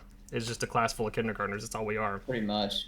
Yeah. And dude, it worked so well, and I'm glad that she did it the way she did. Yeah, super fun. Super fun scene. Yeah, I that worked love. out. Never mind. I love that Chelsea was so on board, no matter how not on board she was. Yeah. Yeah. Like the scene we were talking about earlier, where Peyton's like getting ready and we're watching him through the window. Chelsea literally came home from work that day, and we were like, "Hey, can you record this for like 10 seconds?" And she's like, "Do I have to?" And we're like, "We really appreciate it." And she's like, "All right, fine." Yeah. Yeah. She was definitely one of the all right, I'll do it, but I'm going to complain about it the whole time. just because she's a supportive friend, you know, and she definitely helped us out a lot. And not just with this video, she's helped out on multiple occasions, but this one for sure, she helped out quite a bit with camera stuff, as well as the whole paper puppet show scene, which, if we're just talking about that scene in general, took Peyton and I like 4 hours worth of Oh my time fucking god! Yeah, we're gonna to have get to talk that about done. that at some point. But yeah, we'll touch up on that later. But yeah, shout out Chelsea for sure. The other tribute I wanted to give was to Caden, who returned as the pizza boy. He played a pizza boy in another video that we did, tying into this universe. Except now he's got an official uniform. Yeah. He's got his big boy voice. He's he's a couple inches taller somehow, even though he was already tall as shit before. Yeah, he also didn't have to do much for this, but it was fucking great. His line delivery, like, "I've got a pizza for a Mr. Jacob." Yeah, dude fucking killed it. And just in general, the fact that he was helping out a lot behind the scenes as well. He did help out a couple times holding the camera, and he helped a lot for the final scene where it was just me and him, actually. And he helped me pretty much record that whole scene with me tripping and dropping the pizza and Willow transforming and shit, and then eating the pizza with me and whatnot. He helped me record that whole scene, as well as a couple of things that he helped with all of us making the pizza as well, like the flour puffing up in my face and shit, like those kinds of scenes or whatever. He helped with like the lights flickering and shit like that. Yeah, Caden just he helped all around a lot in this. Caden was another one that helped with camera work a lot as well. He spent quite a bit of time behind the scenes. Shout out Cosmic Pizza Boy delivery person. Cosmic Pizza Delivery Boy. Cosmic Pizza Delivery Boy. Yeah, it was good stuff. Good stuff. Hell yeah. While we're talking about cast real quick, though, before we move on, I did want to shout out to everybody else that sent us footage for the credits. Eating the pizza. Shout out Kelby, Jessa, Kelby and Jessa's dog, who I'm blanking on their name for some reason, like really hard, but Cheeks, Cody. Oh, Jacob, can I interrupt you for a sec? Yeah, go ahead. I gotta pee. I'll be right back. I hate you so much. You keep going though. You keep going. But yeah, no, just everybody that sent us videos. Derek and his little one also sent us pizza eating footage, and the news reporters. Oh my god, dude, the news reporters killed it. So I don't think I actually told Toby and Peyton that I was gonna do that until I did it. I'm pretty sure I don't think I did, but are you talking about having them eat the pizza? Just in general, I don't think I said I was going to get news reporters until I was like, hey, I'm going to get news reporters for this. I think I knew about it. I'm pretty sure I knew. Maybe you did. I can't remember. I just know that one way or another, they just fucking killed it. They fucking killed it. I think you had told me. I was aware that you were going to get news reporters, but I didn't expect them to be as legit as they were. Like, they genuinely, like, impressed me. Yeah, the news reporters killed it. And then each one of them, I did give an extra little prompt to. I was like, hey, look, this is just another goofy thing. You guys don't have to do this at all, but if there was any way at all that you guys could do like a little dance, like a little jig at the end of your news report, like just pause for a couple seconds and then I can cut it where I need it, but a little jig or dance or whatever. And then also if you can eat a slice of pizza, that would be great. Just It doesn't have to be super crazy or in depth. Just go along with it, and of course I'll send you the final product or whatever. Everybody was super chill about it except for the lady that did the newscast from China. She was not, for whatever reason, able to do the pizza eating thing. She was very stern about it. She was like, no, I can't do that. That would cost me extra money and so forth. But the guy that did the main news report that we used in the trailer, he was like, I'll do it, but you have to buy me a pizza. And I was like, sold. Am I gonna legit buy this man that lives in India, just hundreds of thousands of miles away, his dinner tonight? Fuck yeah, I am. And I did. And I ordered him a fucking pizza, and he legit did it.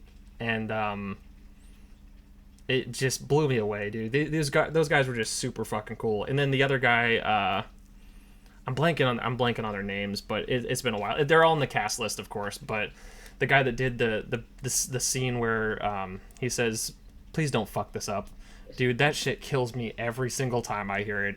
And loved it. But yeah, they all did some pretty cool shit like that. And shout out for all the pizza eating bits for the credits.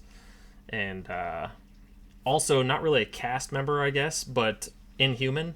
Thanks for responding to my email, or my not my email, by Instagram message, completely giving us permission. The only person that gave us any permission whatsoever, other than Nate, the only celebrity that gave us permission for any of the music that we used.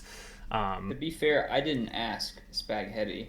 I probably could have messaged him. He's a pretty chill dude. Like, I see him respond to a lot of people's messages or like comments on Instagram.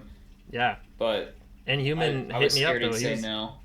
Yeah, literally everybody else either didn't respond.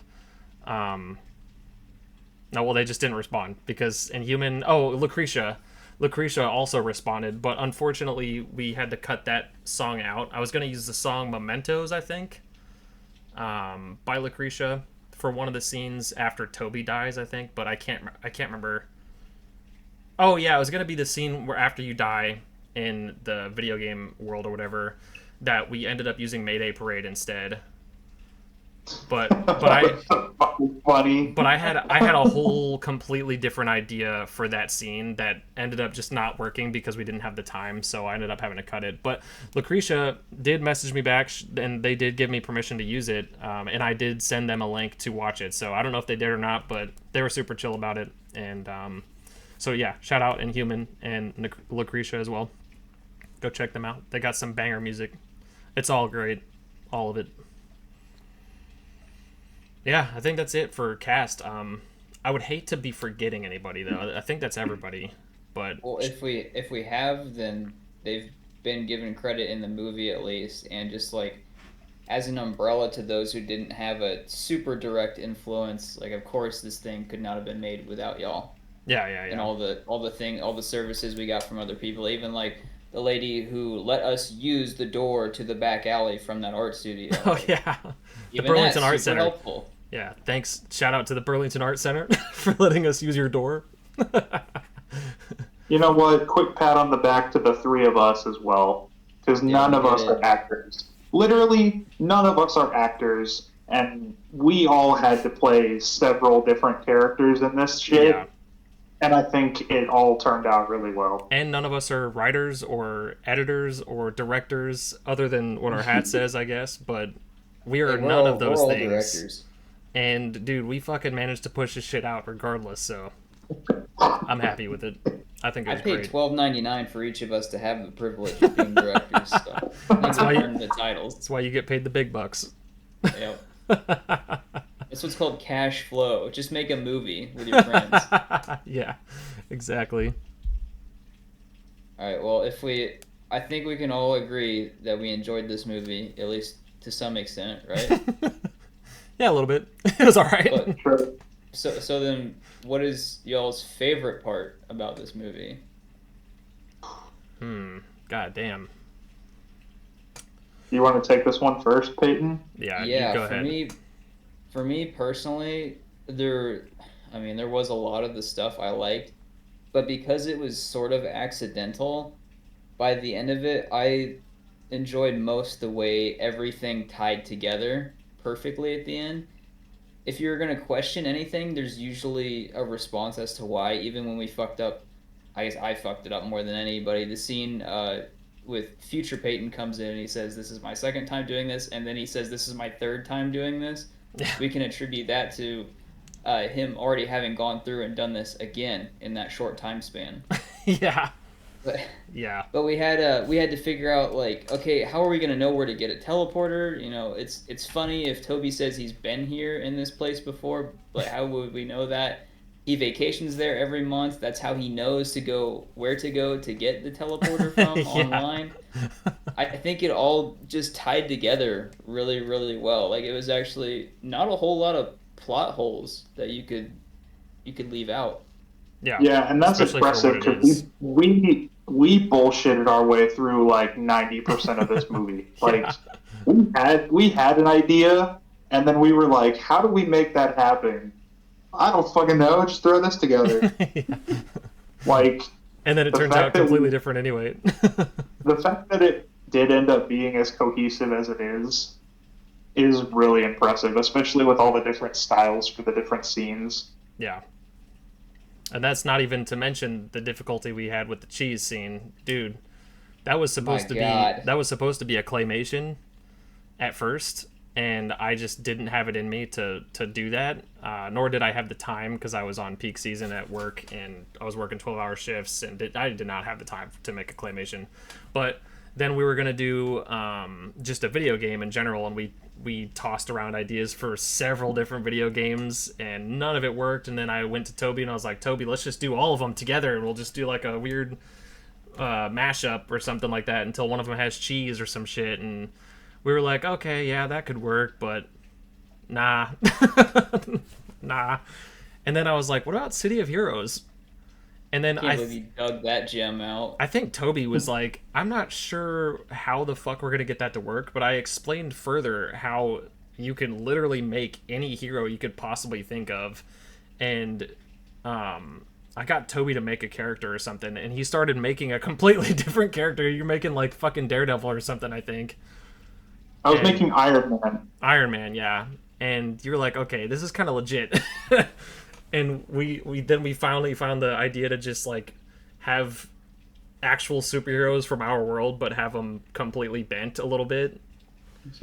And it just worked. But one way or another, going back to the cohesion thing, even our crazy ass like fuck ups like that, where we just could not think of anything whatsoever, turned out to work in our favor to some degree.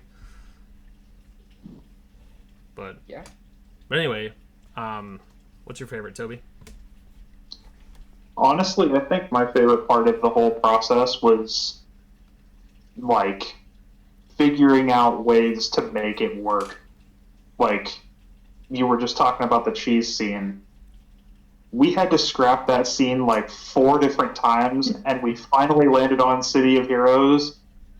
And honestly, I think that was my favorite. And that was at least the recording of the voice lines for that scene was like my favorite part of the whole thing. Like, that was fun. The fact that that was like not our first or second or third choice, and it still worked out perfectly.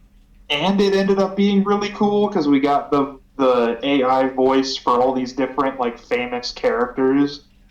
Like, we had fucking Kevin Conroy, we had Ron Perlman, we had fucking Nicolas Cage, Benadryl Cumbersnatch, we had like Toby Maguire was in it. Like, it was great. Yeah, he's got a cheese thing, all right.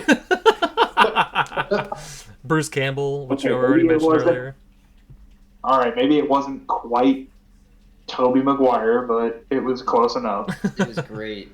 Yeah, it worked. No, it was honestly really fun doing that because the way that AI thing worked was it was like a voice changer. Like, we still had to record those voice lines. Yeah, in our And own it voices. only worked and it only, like, I couldn't say the line like I am right now. I had to say the line the way that fucking actor would say the line. Yeah. And it was so fun.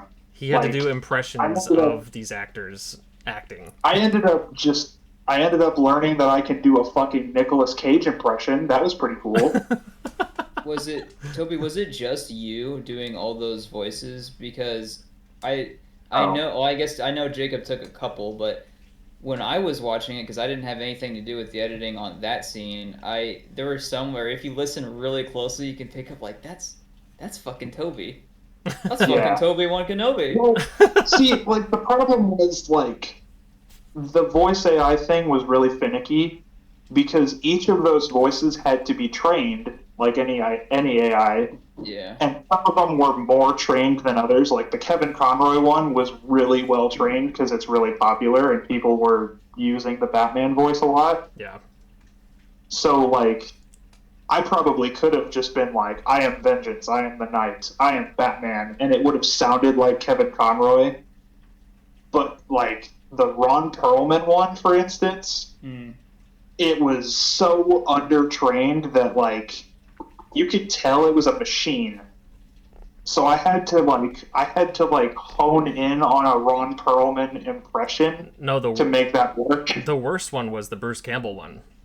You were doing that Bruce Campbell one forever. Oh my god! Because yeah. it kept on fucking up. Like it was recorded just fine, but then it would turn out like almost just Toby's voice, but it sounded like he was doing a really bad Bruce Campbell impression because there was like a slight like roboticness to it, and it just made it sound really terrible. And I remember being there, dude. He had to record this shit so many fucking times, and I don't remember how long we were there, but we had to stop and come back. I think a different day for that one. It was the fucking. I can remember the whole ass line. It was, "What do I look like? A miracle worker?" Yeah. All right, fine. I could probably give you powers. That was the line that I record. I literally sat there and re-recorded that line like 50 times. Oh man. Yeah, that was rough. That was rough. And it's still in the movie is not as good as it could be, probably. No, it turned out fine, but yeah, that one's I think the only one that you can really tell like clearly that it's a voice changer of some sort, but I still think they sound great. And I think Bruce Campbell in particular was hard because he has a really charismatic voice. Yeah. And trying to emulate that is just rough. I think the only ones that I did was Bonk, which was like 2 lines, not even 2 lines. It was like 5 words, 3 words or something, and that got cut entirely. And then I think I did Wolverine. Yeah. Wolverine. Oh, the Grater. I did the Grater as well. And the Wedge. And the Wedge. Okay, this is like besides besides the tying of everything together, that's easily the funniest fucking thing in that whole movie. And I think it's because I didn't have to be in there for the editing process, so I get to just enjoy the movie magic of it.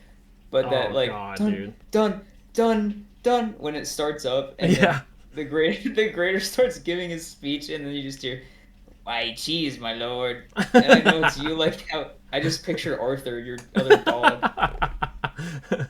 It basically, I modeled that after Arthur. Correct me if I'm wrong, but that wasn't even. You didn't even use a voice AI for that. Like that was just you. It was literally just my voice, but I pitch shifted it up a little bit. Hell yeah. That's the only difference. I just took it on Audacity and I pitch shifted it just a little bit upwards, so it was a little bit more like high pitched and gremlin-y, you know. I can't believe that was the one I forgot about. We had James Earl Jones as the Grater. Yeah, dude. His greatest role. Oh god, I love that, dude. I'm not even kidding. To get ready for that, just to kind of, because I was trying to mimic this villain off of his character in Conan the Barbarian. So we were dead as fuck at work, and I was literally not doing anything. So I went like the night before I was going to record those voice lines, and I watched Conan the Barbarian on my phone while I was at work. Just to kind of get some inspiration and some ideas for what I wanted the monologue to be like, and that's kind of where I got the idea from. The monologue I came up with. It's almost a mirrored speech that he gives later in the movie of Conan, but I just replaced it with like cheese-related shit and taking over the world and whatnot. Dude, that was fun. That was fun. That scene was so fun. I wish we could have made that scene longer. Like, I still hate that we had to cut so much out of that scene because that was the longest scene in the movie. Deadpool, us talking to Deadpool was gonna be funny as shit. Yeah. Yeah, it would have been. It would have been great. I wish the whole thing could have been longer, but yeah, that scene still stands pretty long. And when I watch it, I'm like, yeah, it feels a little too long, but this is still like really good. Dude, if we could have made like a fucking Peter Jackson length movie, absolutely. But dude, that shit was long as fuck. And I was already at my wit's end editing the damn thing. I was like, no, oh my god. That was my favorite part, finally being done with it. Yeah? No, I'm just kidding. I'm kidding. I had a great time with pretty much all of it, other than editing. I had a pretty good time. It's hard to even pick a favorite thing, to be honest with you, but... them's the rules, you have to. I think, at the end of the day, my very favorite thing in the whole... over the whole process was the fact that we got as many people in on it as we could have. Yeah. And my only gripe with it is I wish we could have gotten more people. But not that that's a complaint, because I think we did really good, and I wish that we could have gotten as many people as possible, but the people we got were super helpful, and everybody that did join us was longtime friend of the channel, basically, and a better actor than all of us. Better actors than any of us ever could have dreamed of being, so... Yeah, no, I think just having as many people as we did, and then having them be so flexible and understanding and helping us out as much as they did was probably my favorite part. That's fair.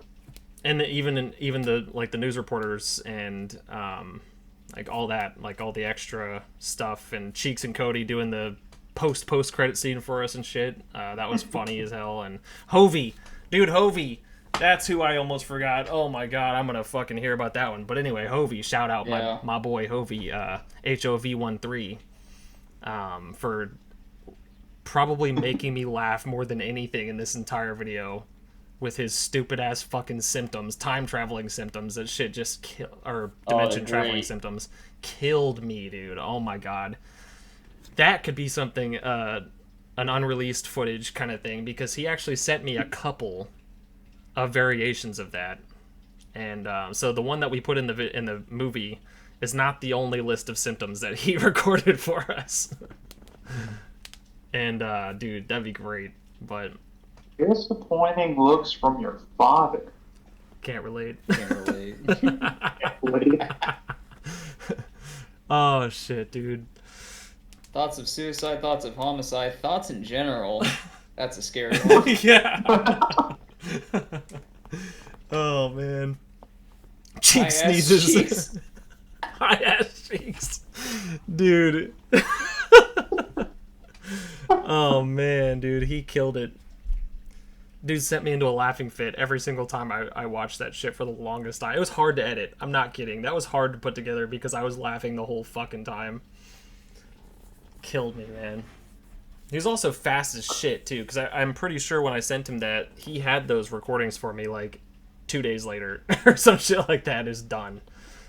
And I'm like, hell yeah, man, or something, I can't remember, but I don't remember it taking very long. Toby's a fucking legend. Yeah, he is.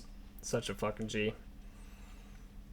Hovey, as a matter of fact, would have been the very first time I ever made a YouTube channel. And it's a channel that probably still exists, but I'm not going to talk about it because it's fucking embarrassing, but... Hovey and I made a YouTube channel years ago. This is 2012, 2020, fuck me, 2013, 2012. And we were going to do something with it, but we just never got around to doing it, I guess. Didn't have the time or some shit, but yeah, Hovey and I wanted to do a YouTube channel for a long time. And then when we started making that game that we were trying to make a long time ago, we were going to make a YouTube channel surrounding that or something as a subsidiary to it to some degree, and we just never got around to it again. And it's hard doing stuff with people halfway across the country, I guess. But it is what it is. Yeah. That's why you just start a podcast like everybody else. Yep. Podcasts aren't too bad. with or just people. be a guest on a podcast. Yeah, even easier. I don't have to do shit except show up. Say a couple you don't things. even have to talk. You just got to be here. Like a kid in a college class. You don't even have to turn your camera on. You just have to be present. Just nod my head every once in a while. Yeah, it's okay. It's okay. It's okay. Get these pineapple chunks to Jacob Warner. Oh my god. And then I thought, dude. well, why should I? Oh my god, dude. When I talk asked about him improv, when he fucks up his line, and we've got him, I'm recording him from the angle, and he stops to say, "Wait, what was my line?" What was I Oh gonna say? yeah, and then we cut to the other one. Dude, I like that little step out of reality because he is above reality. just straight up breaks all the walls. 4th wall, 5th wall, 12th wall, doesn't matter. He broke it and he killed it. Dude, when I messaged him and asked him, what? Was that scripted, or did he actually forget his line? He actually forgot his line. We had like just a paragraph for him to go through. It was probably like 3 sentences, and he, for the life of him, couldn't remember them. He could not go through the lines. I think he tried like 5 or 6 times and couldn't do it when the camera was on, and then he delivered that. Yeah, he did that, and I think he even apologized for it. I'm like, dude, no, that was fucking gold. I loved all of it. Keep that shit, dude. Keep it. And we just rolled with it. It was fantastic. Same with the fog machine. I fucked up that camera shot so bad, and I was like, oh, I accidentally got the fog machine in there. And then we were like, well, what if it is in the shot? Yeah, what if it exists? And then he does the bit where I give him the remote, and he slaps it, and then he gives it a little kick out of the way. When I messaged him and asked him what song I should use in the background of his monologue, he's like, dude, he without hesitation said, "Get jiggy with it," and I'm like, I bet. Okay, bet. I don't care, dude. Killed me. And the black suit Spider-Man theme, oh my god, dude, that shit killed me too. Beautiful. It bums me out a little bit that is as funny as it is, because I remember seeing that movie in theaters, and when that sting comes on when he first shows up in the black suit, that shit gave me chills. Yeah. That was such a good fucking scene, and the music for it was just perfect. And now it's a meme. Yeah, now we ruined it. No, the scene with Spider-Man just showing up with that sting going over that also gives me chills. Every time. The Crocs in the fanny pack. It does it for me. I don't know. Kills me, dude. Chills all the way up my spine. Oh my god. We should make more movies. yeah, we should. We need to take hire the Disney model and just shit out like 7 movies a year. We just need to hire. I was going to say we should contact the MCU. Give them this as our portfolio. They should be contacting us at this point, really. Yeah, no shit. That's true. We're making better movies than they are. Oh. Yeah. Oh. Yikes. I mean, this has got to have more views than the Marvels, right? Oh, yeah. By a landslide. And we didn't go into debt. Hey. Dude. I mean... Twice. Ooh. Jesus. How does Marvel go into debt, sell their film rights, get a bunch of films made, and then go into debt again? And then release the Marvels. Ooh. This will be the pick-me-up story. It's the Marvels. Dude, they're gonna buy the Pizzaverse from us and make all their money back in opening night. Well, hey, speaking of... The Pizzaverse is the modern-day Blade. Oh my god. This is gonna be one of those cult classics. Oh, yeah. It keeps on creeping up in views, too. Yeah. By the way. Speaking of making movies, are either of you gonna continue to... What is my question again? Hang on, I gotta actually read it. You think you'll continue making creative content and use this to reflect on?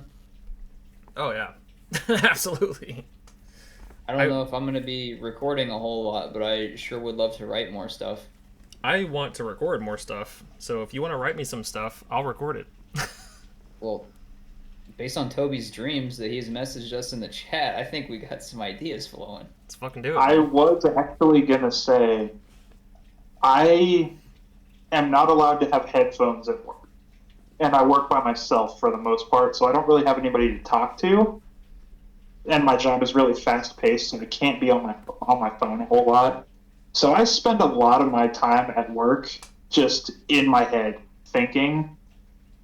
And I mean, I messaged you guys that dream that I had where Peyton was Spider-Man or whatever. Fuck with that hard. Yeah.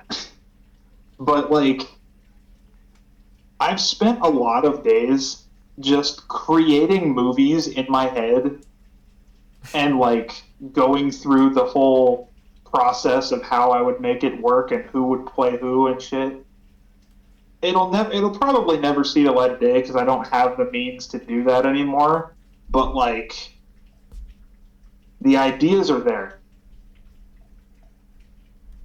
But nah, I've moved on to a different creative outlet in making these action figures, custom action figures. That's my new thing. Hell yeah. It's creative content. Stop. Yeah. Motion. I was Stop actually motion. considering. I have actually been considering making an Instagram page just for this stuff. Do it. Do it, man. I will Share say that some of the photography that people have done for their action figures is fucking insane. Like just the little the spray foam that you use to seal stuff, like caulking or whatever, and building little foam walls, having lights, or they'll take the straw and they'll just blow a little bit of sand up before they get the picture. Oh, it looks really crazy. Yeah. Yeah, and honestly, I really like doing action figure photography, and I can attribute that back to Cosmic Pizza because we made that diorama for our intro super early on where we had the two action figures and we made this big box and shit. My guy's it was like a right there. Call of Duty Zombies thing. Yeah, like that shit was just really fun. It was fun to make that. It was fun to film that, and it sparked an interest in me that I think was always there from like a childhood perspective, like just a deep-rooted childhood thing, but like it re-sparked it, and now it's just a thing that I do. Dude, stop motion in general and like stuff involving stop motion, like action figures and just scale models of anything, but more particularly stop motion and claymation and stuff is probably one of my favorite types of media. Like I am obsessed with it. I love it. I don't have the patience to do it myself, I don't think, but if I were to be able to like help with it or be a part of it to some degree, I would love to give it a shot. Good stuff. That's the thing holding me back from it as well, is time and patience. Yeah. I don't have either one of those. Oh, it takes a lot of that. Yeah. Yeah. But as far I'm as gonna like, dabble. Maybe one day. as far as like making content though, I plan on continuing my Rustbeard channel. I don't know as far as movies and shit go, but I would love to do it again. Like I said, as long as I don't have to edit it, I would love to make another movie or short film or anything, honestly. Even a series, like a short series, like 10, 15-minute episodes of something, like I don't even care. I think that'd be super fun. If fate ever brings the three of us back together at some point with enough time for us to make another movie, I want to do a serious movie. Something horror. Like, I want to do like scrap the comedy. Like, I loved making this movie, but I want to make like a legitimate movie. We need to brush up on our acting chops a little bit before we do that. So A little bit. in the process of us coming together again, finally, we need to get some some straight faces on. I did want to do a serious thing like that too. I'd like to do. It doesn't have to be a full-blown military movie because that requires a lot of people and a lot of like props and costuming. But just like a really simple, like soldier comes home and he's screaming at his brother because he didn't have to enlist or whatever, and the other one did because he was forced to by like their father or something crazy emotional like that. It just shows the really dark, horrible side of war and military, or horror. I would love to do horror, like a really serious horror. But if Horror you movie can't, would be fun. it's really easy to fuck up a horror movie and just make it. If you mess it up even just a little bit, it becomes goofy, and you don't want that in horror. Yeah, that's true. And you get Winnie the Pooh, Blood and Honey. Yeah, I think if I were to do a horror movie, I would want to do like a grounded horror movie. I'm not gonna go into like the paranormal and the sci-fi and shit like that. It's gonna be grounded. Something more like something that could happen. Yeah. You know? Alice Wonderland 2. Fuck yeah. But yeah, no, I agree. Something grounded. It also would be easier just to accomplish because you wouldn't have to worry about as many special effects or anything like that. Most of the effects you'd need is like fake blood and that kind of stuff. Prop makeup, basically. Yeah. I think it'd be fun. I really enjoyed making props as well. I know we didn't really make a whole lot of props for the Pizzaverse, or at least I didn't, but the prosthetic head was fun. The prosthetic head was fucking fun. I wish, the one regret that I have with the prosthetic head is it didn't crush the way that I wanted it to. Yeah, same. Yeah. Like, that was the rough. styrofoam was just like too hard over the mask, and the mask didn't crack the way I wanted it to, so it just ended up squishing. Yeah. I was hoping for like the eyeballs were perfect though. Yeah, it looks good in the fucking movie. Like, it looks disgusting and it does its job. But I was really hoping for just like a solid fucking. Yeah. Yeah. I think if we had filled the mask with and the styrofoam with the ground beef and shit like that, and it would have oozed out all of the fucking holes in the mask. I think it would have been thicker, so it probably would have crunched a little bit better, and I think it would have spewed out a little bit more nasty. It would have pushed the eyeballs out too. Ugh, nasty. Beautiful. I love that scene. Now we know. The movie. Now we know for next time when we make our serious horror movie. Yeah. We'll have to start practicing with some props and effects and shit just to get an idea of what works and what doesn't work. But yeah. Hell yeah. Yeah. Hell yeah. You got any more questions? I mean, I can throw some more out there. We're sitting at almost 2 hours. Fuck yeah. Alright. How do you guys feel working with other people? Loved it. As usual. I'm pretty antisocial, so. So I hated it. Okay, no, I didn't. I didn't hate it because like all of the people that I worked with, I know. Yeah. For the most part, except for Bill. Bill was the only one that was like a stranger to me that I was working with on this.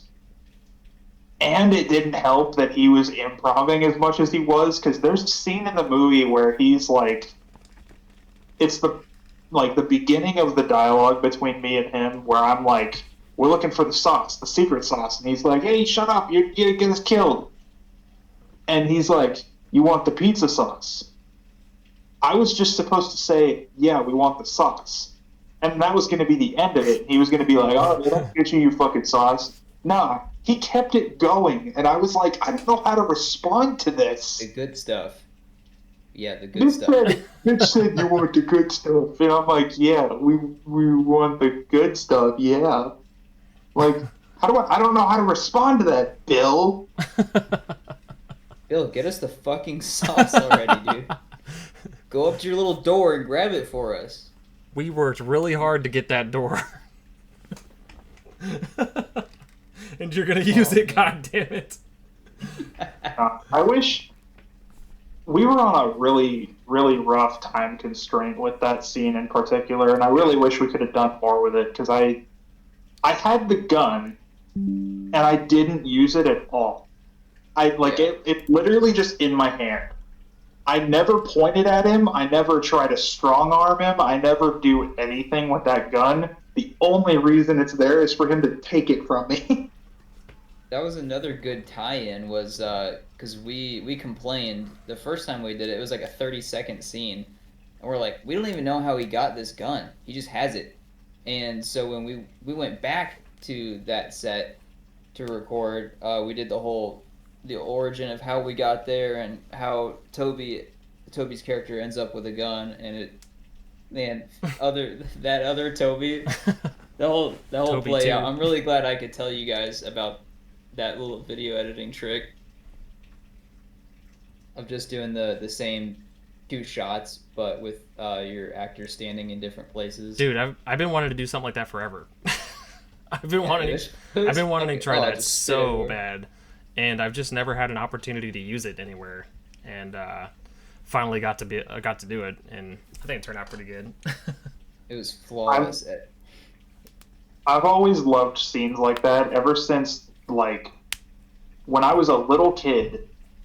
I remember I don't know why this is a core memory for me, but I distinctly remember I used to, like, anytime I'd be homesick from school or whatever, I would watch the Sci-Fi Channel because they played the old 70s Incredible Hulk show. I ate that shit up. I loved it. It was cheesy as fuck, it was stupid, and I loved it every second of it. But there was one episode in particular where, like, the Hulk ends up at a bodybuilder convention or whatever, like he's at a competition, and the actor that plays the Hulk, Lou Ferrigno, was a bodybuilder, and he plays a bodybuilder in that scene. And there's one shot in particular where the Hulk and Lou Ferrigno are, like, face to face with each other, and it blew my mind when I was a kid. I was like, how the fuck did they do that? Little did I know I'd actually be doing that same shot in my own movie later on. Hell yeah. That's awesome. That shit was fun. That was so fun to film. Magic of video editing. Oh, it was magic, all right. I love it when Toby ripping my hair gets out. caught up and he's like, "Where's this at?" And he's like, "It's Vinny's Pizzeria down by the docks." I forgot the line. I forgot the, like, my brain just blanked for 2 seconds. I was like, it's Vinny's Pizzeria. One of those things. It's out there somewhere. Yeah, just go walk around, you'll find it. We gotta go find Vinny. He works at Vinny's Pizzeria. I don't think we had a name for any of that stuff. I think we just we were gonna we just did throw it it right out then there. and there. Yeah. On the script, it was supposed to be, the name of the restaurant was supposed to be the Down and Back. I had it written down as the Down and Back because that just sounds like it sounds like some shit you'd see in a noir movie from the 30s. Welcome to Rat City, boys. Welcome to Rat City. It's fitting too, because we gotta find a rat, a handsome rat, but a rat nonetheless. And it's funny because Toby was originally supposed to do the narrations for those, so he was going to be calling himself handsome and shit. Like, that was the whole point. Yeah. But And then he forgot all those lines. I ended up just recording it for the sake of recording it because I was trying to show them what I was trying to do with the scene or whatever, and I think we were just like, oh, actually, that sounds pretty good. Just leave it. Yeah, he recorded the whole thing and showed it to me and was like, this is what I want you to do. And I was like, honestly, this sounds perfect. Just keep it like this. Yeah. I'm not talking about cum. And what if three white boys from the Midwest? I didn't understand that line. What if three white boys from the Midwest know about pizza sauce? Not a goddamn thing. Oh, man, shit. Yeah, shitting on our characters the whole time was cool. Yeah. Yeah, basically. It was pretty... There was a lot of riz. I don't think you used that word correctly. I don't think we used that word right. Yeah, that was the point. I don't know what it means. The Rizzler? Rizzler. Dude, that's our next Sticking villain. out your yacht for the Rizzler? Alright, we're done. You're so Phantom Tax? No. Skibbity? That's a tease for the Pizzaverse too. The Rizzler is gonna be the antagonist. It's gonna Holy be. shit, It's can gonna we look do a like the whole, Riddler like, from. It's gonna look like the Riddler from the Tim Burton Batman movies, but he's gonna have exclamation points instead of question marks. We're gonna do a whole bit where it's future Peyton is doing like what they do in the Spider-Man games, where they take the whole game to just build up the villain arc, and it's gonna be future Peyton turning into the Rizzler. Oh hell yeah, that's what I'm talking about. And then past Jacob has to go and resurrect past Toby and past Peyton in order to fight the Rizzler. He has to dig back into the cosmic fucking the book. The book. He has to go back to the book. There's just a random. There's a random page about resurrection in there. There's a shot where he has to travel back from Rhode Island to Iowa to the exact spot in that scene where he threw the book, and now it's covered in dirt and mud and shit. Hell yeah. He unearths it, he's like wiping the dust off of it. It's covered in moss gotta and go like back. overgrowth and shit. It just never left that spot. It's got Hell yeah. pagelings eating it, or moldlings. Moldlings, yeah, the Moldlings Moldos Yeah. eating the pages and shit. Hell This yeah. dog will feed my family for generations. Yeah. I love Adventure Time so much. It's so dumb. I love when you guys reference shit that I don't understand. Yeah, you're missing out. Yeah, dude, the Moldos. Bro, my experience working with people is weird because I usually solo a lot of my shit. I'm not good at working in pairs or teams, but I think having a 3-man group was really good for this because it was always the majority wins on any major decision we needed to make, which we had a lot. We had a lot of conflicting opinions on this stuff. Yeah. But the one thing I like most about this from like evolving as a creator was Jacob and I butt heads all the time when it comes to making stuff. But in this one, it was like, okay, well, if the scene doesn't work or whatever, let's record both. Let's record both of these shots the way every one of us wants it, and then we can see which one works better in the end instead of fighting over the limited space that a phone has and being able to see whose shot gets made in the final cut. Yeah, and that wouldn't be practical to do the whole movie like that, of course, because we'd be recording 3 different scenes for every single shot that we have. But for stuff where we were conflicting or just weren't really having any like common ground for or whatever, it definitely helped to just be able to record both and plug it in where we needed it, and I could edit it, send it off to you guys, and be like, hey, what do you think of this? Or when you guys came over and watched it or something, hey, what do you think of this? This is Peyton's version of this, or this is my version, or whatever.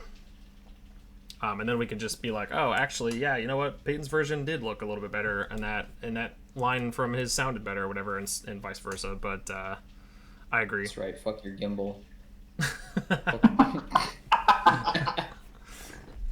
You mean this gimbal? Yeah, that one. That's the one. I just use it for a tripod now. I haven't really had any opportunities to take it out and use it all that much, other than the video I just made for Bill's grandson out at the beach. I took it out to the beach and recorded some stuff for a music video for him, and that actually worked out pretty good because I fucking charged it like I was supposed to that day. Good, smart decision. Yeah. It works fine. It works great, as a matter of fact, when I actually fucking remember to charge it, but yeah, good stuff. Is there anything more you guys wish you could have done with this project? I wish we could have just aligned schedules better so we could have taken more time on it, because even even though we did take like 4 months to do it, if we had as much time as we could have had in those 4 months to do it, we could have came out with something 12 billion times better. Not gonna lie. I was gonna say the same thing. I wish we had more time. Yeah. Because I feel like certain parts of this movie did end up being rushed, and they didn't end up being as good as they could have been. I think that like, if we had the same 4 months, though, like if we had the same 4 months, but were able to record more within that 4 months, oh, dude, it would have been a night and day difference, probably. Yeah. So, for a perspective for everyone out there, if anyone's wanting to make movies and stuff like that, anytime you want to record anything, it's never just a quick... I mean, unless you got beginner's luck or something, it's never you just push the record button and then you stop when you've got your shot and you're done.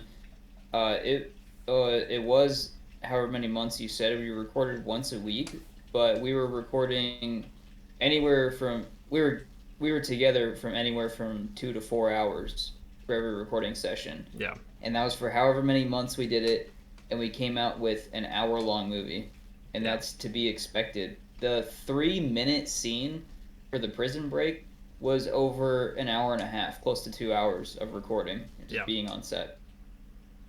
And that's not including traveling for Toby and I, because we had to travel to wherever and then shoot all that and travel back and stuff. And that was also at like 40-minute drive. It was like, and it was after I got off work, so it was like late. It was like 11 or 12 at night. Yeah. Yep.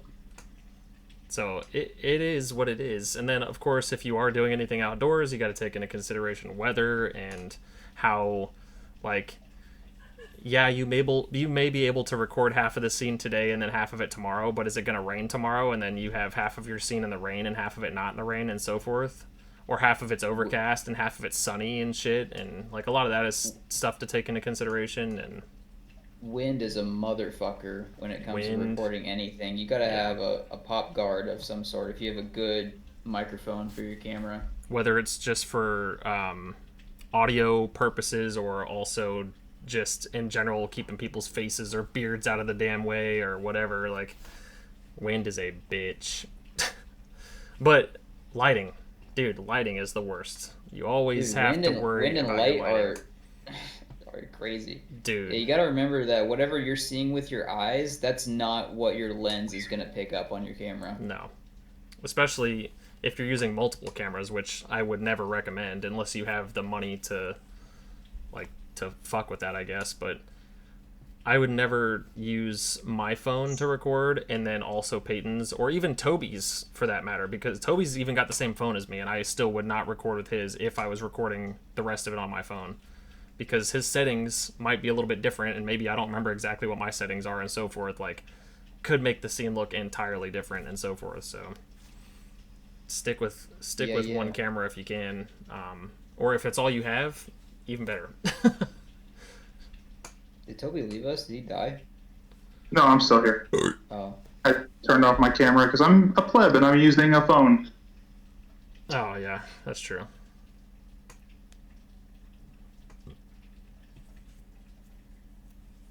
Radio silence. Let's go. What you got? Yeah. You're the one that's got all the questions.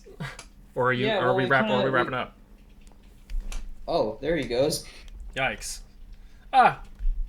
Did he know that wasn't the end? I don't know what happened.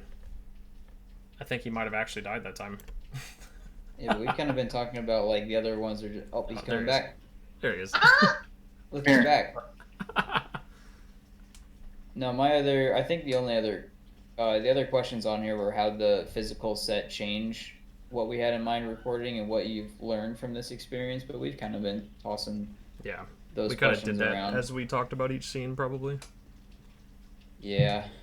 God, there's a lot going on in this movie. It's a feature-length movie, man. It's a big deal. Yeah.